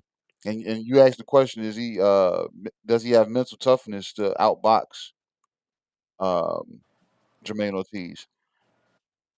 You gotta pay attention, man. You only see Keyshawn crash out outside of the ring. He's always, in my opinion, he's always mentally stable in the ring, even in uncomfortable fights. You know what I'm saying? Depending on the style, but all of the mental instabilities seem to incur after or before the fights. Never during the fights. So, I think he's going to them maintain in this fight. I don't think that's going to. You know what I'm saying? Because I think mental is not going to be really the case that we got to worry about. It's going to be more so how mean is he going to get if if and when he starts to land on Jermaine Ortiz. And if Jermaine Ortiz tries to come out there and put belt to ass like he says he's going to do, and he can't hold that frame, then we might see the mean streak really turn on. So I don't think it's going to be mental toughness. I think we're going to have to find out if Keyshawn has control on the chaos that he's looking to, you know what I'm saying, induce. That's what I think it's going to be. I don't think it's going to be a mental problem unless it's a difficult fight and we have him spaz out outside of the ring after the fight, or we still in fight week. We still got one more day. Like I said, when I was down in Norfolk, like I watched him crash out and act silly, be on shenanigans all week. So we still got one more day that he could act up. He could act up at the weigh-in. So who knows? I'm holding my tongue on any other words when it comes to probably, you know what I'm saying, Keyshawn as far as his mental stability until that first bell rings. But as far as now, it's, you know what I'm saying, I believe he can. Okay, Mac, I'm gonna come back to you, man. Keyshawn versus Ortiz, man. Hey, real quick, I'm about to cut out, fellas, because I'm wrapping up at work. So Yeah, if I get back on, I'm gonna be in the car. If not, I'll be in the chat listening. So shout out to the chat, shout out to the fellas. Yeah, shout out to Take the it easy, fellas, bro. and I'm looking forward to these fights this weekend. goddamn right, goddamn right. I appreciate you for fucking with us tonight, brother. Yes, sir. Uh, yes, sir, yes, sir. Uh, I'm gonna come to you, bro. The Keyshawn versus Ortiz, Mac. Does Keyshawn have enough mental toughness to outbox Ortiz? You seen the press conference today. Ortiz say he trying to come up in there and not leave it in the refs' hands, man. What's your thoughts? I'm gonna be honest with you. I don't know. I don't know. I really I disagree with KG, but I don't disagree with him like that. The only disagreement I have with what he said is that you only see it outside the ring, which is true. But every time you see fighters have mental lapses, it be outside the ring most of the time. Mm-hmm. And Keyshawn been on some wild shit lately, like some crazy shit, and he be, man, I don't know. I don't think he all there right now. So, but I'm not gonna say it's gonna take him out the fight. It has the possibility to, though. It definitely has the possibility to knock him out, to where he can mess around and lose this fight to Ortiz. You know what I'm saying? But he been dealing with a lot of antics lately. So I think he just got it. Once he get his mind right, and he figure out what he gonna do, I think he'll be all right. I think he'll be all right. But I just mentally, nah, he man, I don't know what's wrong with that boy. Okay. Dana Black, man, take us home on this topic, man. Keyshawn versus Ortiz, man. Does Keyshawn have enough mental toughness to outbox Ortiz? We seen the press conference today. Ortiz said he going for the knockout. How do you feel about this fight right now? Um, I think the mental toughness starts at the weigh-in.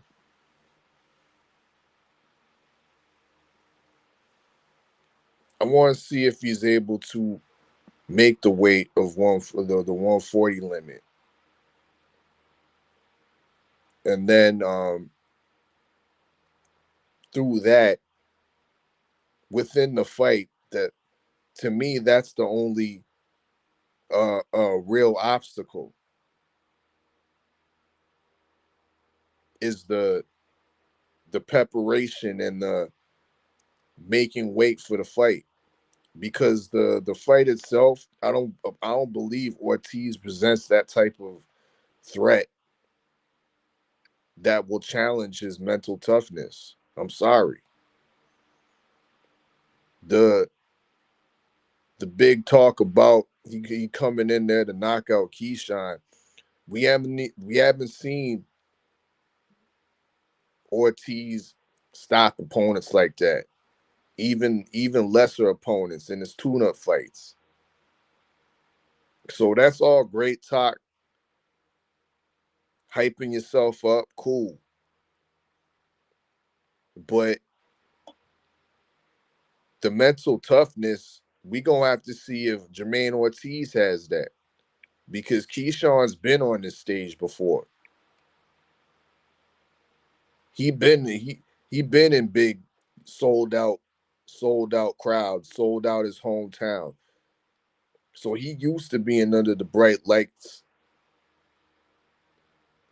and sold out arenas. Jamaine Ortiz ain't used to that. Mm, He ain't been there before. And sometimes when you ain't been there before, you act brand new when you get up in the ring and those bright lights are on and you're not in the Hulu theater and the ceiling short.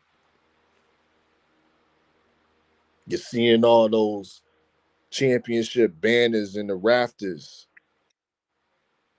and the stands go all the way to the top, and it's full and it's filled up with stars and celebrities, rappers, and everybody and their mama. Keyshawn been there before. So once again, I think the mental toughness starts and ends at the weigh-in. That's my take. yeah, for me, man. Like I said on Shower Show earlier, man. If Ortiz is planning to go in here and knock out the Keyshawn, you know what I'm saying? He's gonna play right into Keyshawn's uh hand. I do think that Keyshawn has the mental toughness. I just don't think his mental, the biggest problem with me with Keyshawn and his mental is it's not consistent enough, bro. You know what I'm saying? We've already seen multiple cases of you having mental lapse. And it's not so much, well, in this last situation with Dolo Santos, you was having mental lapse, right?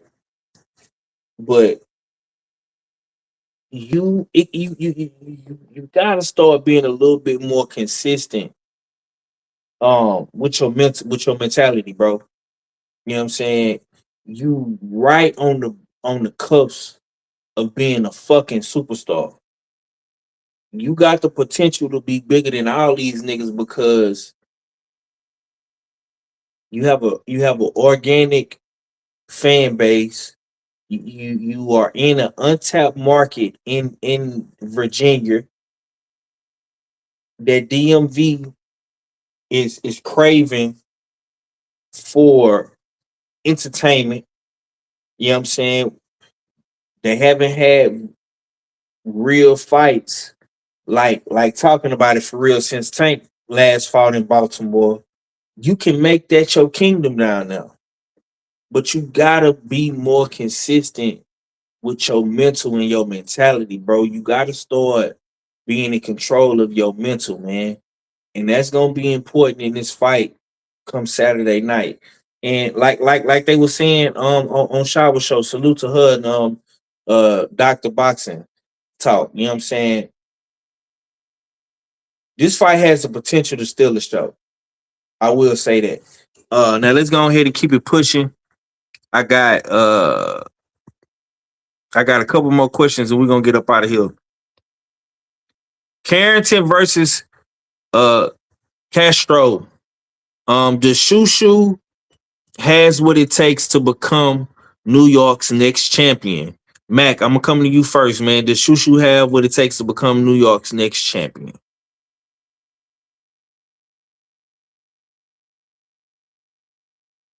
You're on mute, bro, if you're there.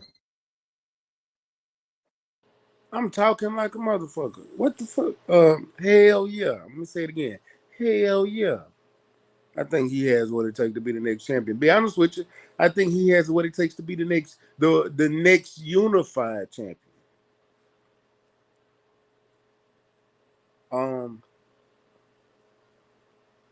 I think he has more. I think he has more. You know what? I ain't gonna go there. I know Bruce is gonna be the next champion for New York. It's already in this. It's already in this. It's destined for him. He gonna take over 126, and I hope he get that fight with a new way. I hope he gets that fight with a new way. Okay. Okay. I ask you same question. Art, does Shushu have what it takes to become New York's next champion? Oh, most definitely. You know what I mean, it's on the platform. You just need to go out and take it. You know what I mean, got it in his hometown, fighting the opponent that most of us don't know. You know what I mean, he's not no Castro ain't no threat like that. You know what I mean, listen, let's be real. Like it's so bad. Like I didn't even do no homework on Castro. I just picked Carrington. Like, you know what I mean? Like it's been written in stone and shit. Nigga here, bro. I ain't lying, bro. I appreciate you keeping it trill with us, Yeah, bro. but it's on the platform. You know what I Yeah. mean? So yeah, fuck yeah. Saturday night we gonna see New York's next champion. He ain't gonna be no title holder like Abass Baraou is right now. He gonna be a champion because I anticipate he's gonna make plenty of defenses and unify that division as well. He has the ability, the pop, the flash, the charisma. He got it all. So yeah, this is just the start, man. You just gotta, you know what I mean, snatch that steak off the platter because it's there for him. Yeah, for me, I say this, man. Shushu just got to be ready for the big stage, man. Bright lights, you know what I'm saying? You ain't never fought uh under this amongst pressure. You done fought in New York a bunch of times. Top Rank has groomed you and moved you the right way. But this right here is something different. You know what I'm saying? This means something. Um, and they said something in the press conference, and I was like, damn, like nobody from New York has ever fought in their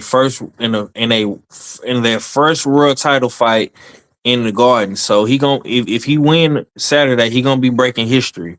You know what I'm saying? So I'm definitely here for it, man. I'm gonna ask y'all this though, man. Adamas versus Ammo, man. Who will right their wrongs in this fight?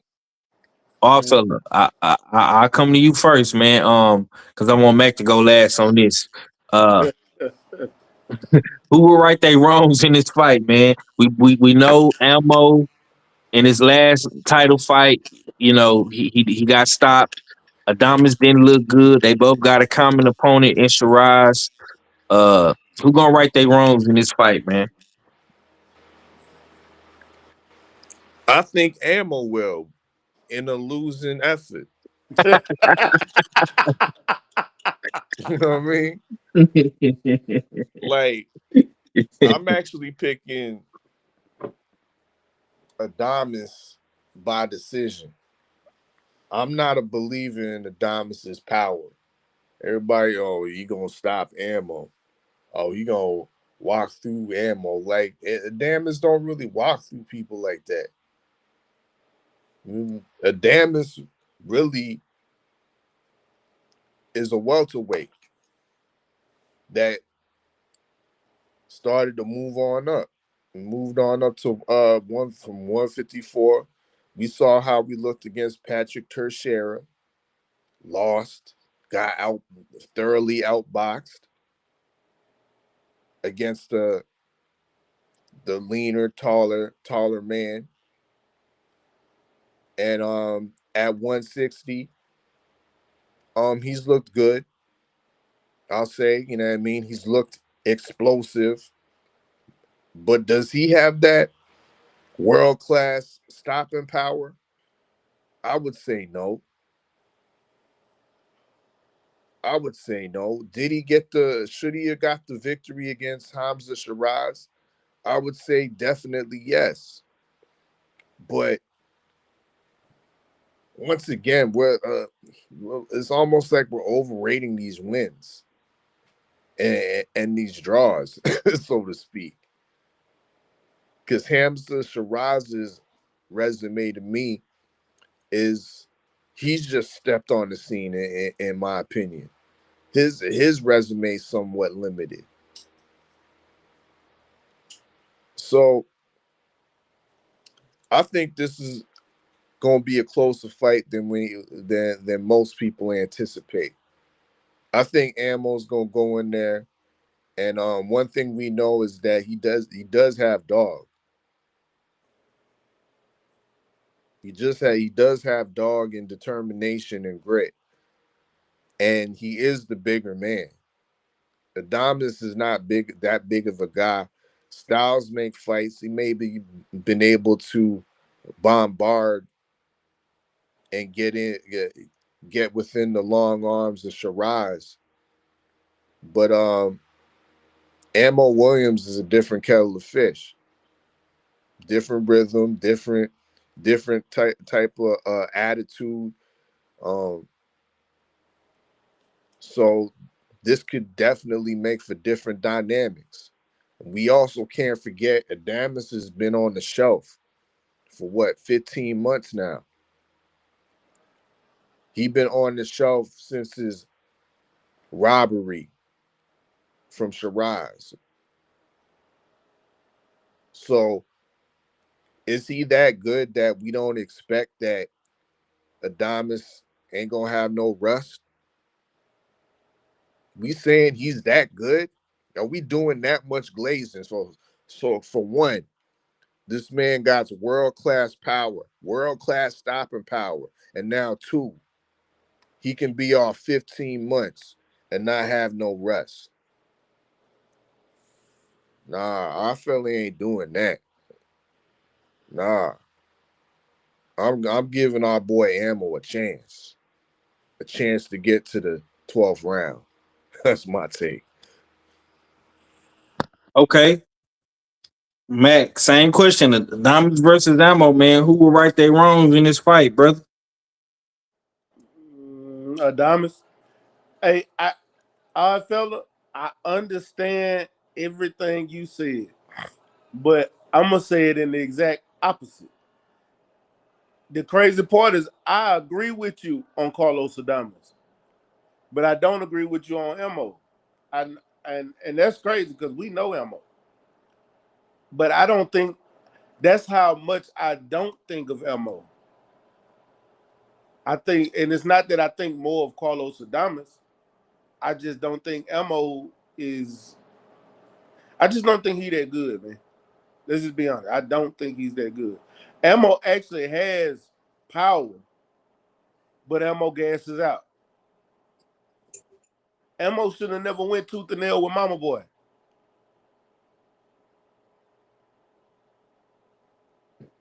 It's fights that and matter of fact, since he stepped up in competition, he struggled in every single fight, every single one of them. Mentally, he's not there. We know he's not there mentally. I don't want to bring up none of his transgressions outside the ring because those are pending cases. But mentally, he's just not. He's not there. Is he gonna be mentally? I don't even know if he's gonna be mentally ready for this fight when it happens. So, can I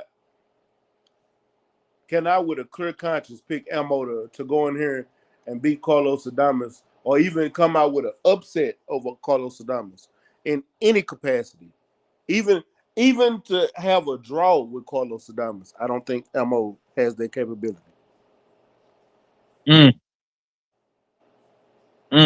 And I know Ammo don't got a chin, and Carlos got enough power to rock him, whether it's TKO or I ain't gonna say knockout, but in a TKO. So I would pick Carlos Adames in about a ninth round TKO, eighth. Okay. For me, man, I'm gonna agree with Mac, man. Yeah, I can't rock out with Ammo in this one, man.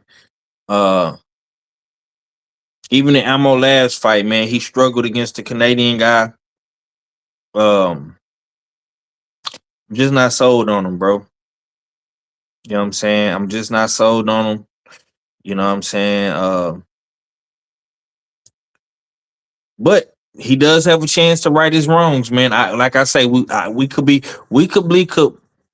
completely wrong, and that's the Trill shit. I think I just said all night. We could be completely wrong about a lot of shit. So, and this is one of them fights where it's possible. You know what I'm saying? I'm like I say, this is one of the fights that I'm gonna be paying close attention to. Salute to my boy Rod Neal in the chat. I see you, bro. This is a fight that I'm gonna be paying close attention to. You know what I'm saying? This is a fight at 160 that I need to see some unifications. I need to see when Janet Beck get cleared. I need to see Janet Beck. I need to see Laura. We need those. We need those scraps. You know what I'm saying? Carlos Adames, same shit. Arfella made a great point, man. You coming off your 15-month layoff, man. That's it. To me, that says a lot about Ammo. He's willing to go in there with a guy like Ammo after a 15-month layoff. You know what I'm saying?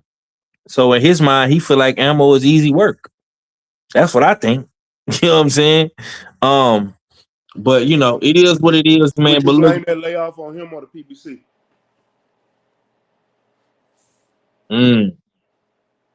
I would say 50-50, bro. You know what I'm saying? I would say 50-50. And watching y'all episode today, man, listening to it while I was at work, bro.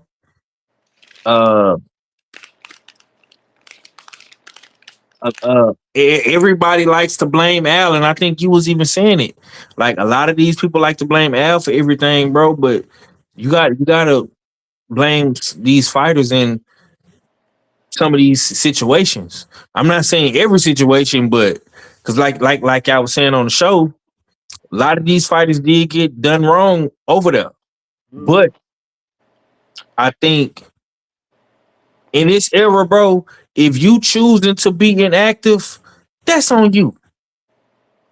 If you choosing to stay loyal to PBC and stay loyal to Al or whatever you want to call it, bro, that's on you, bro. Because we're in an era, bro, where these dudes is getting it cracking.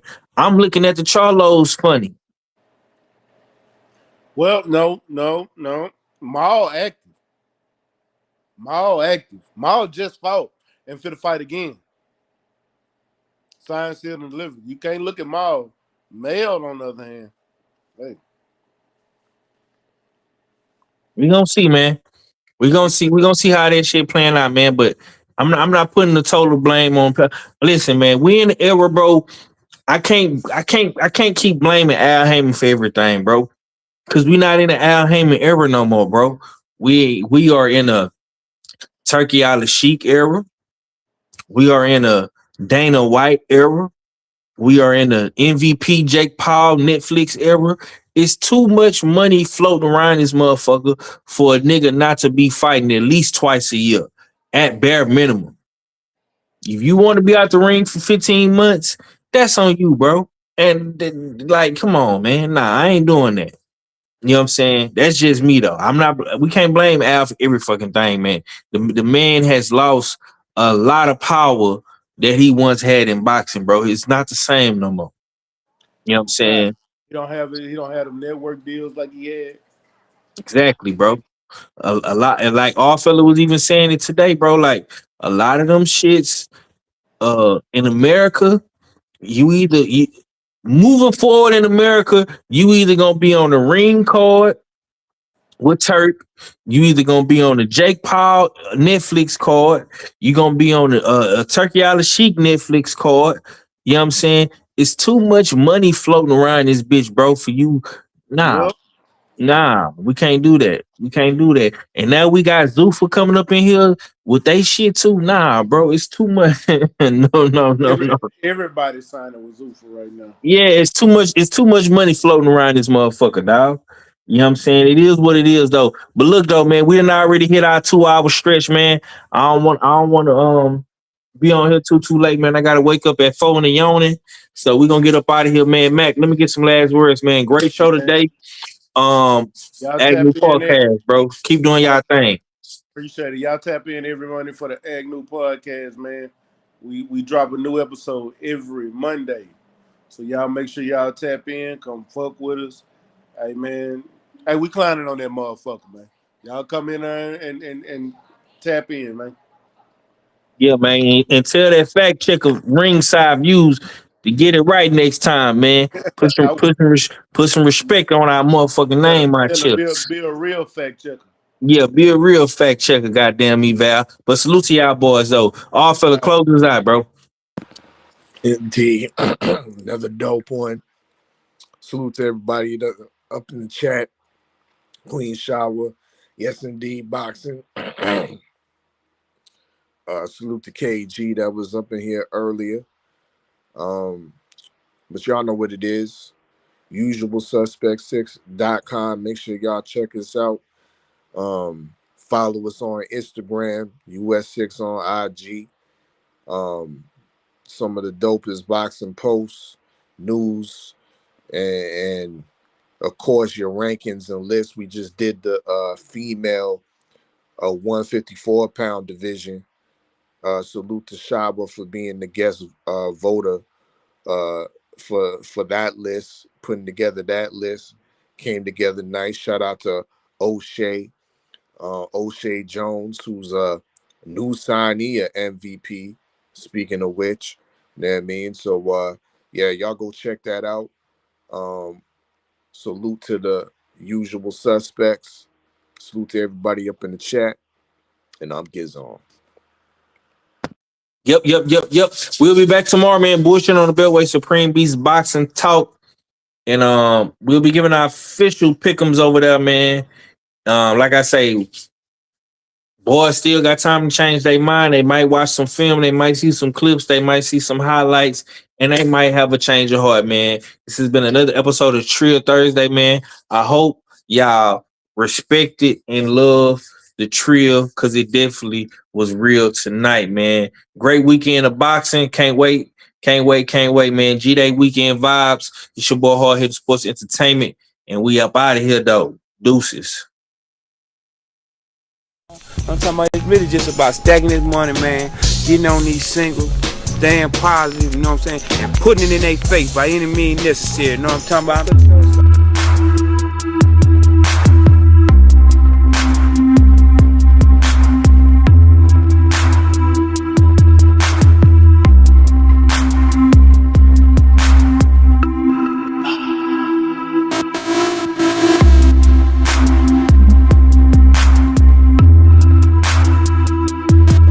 I'm on Trill time, no, no,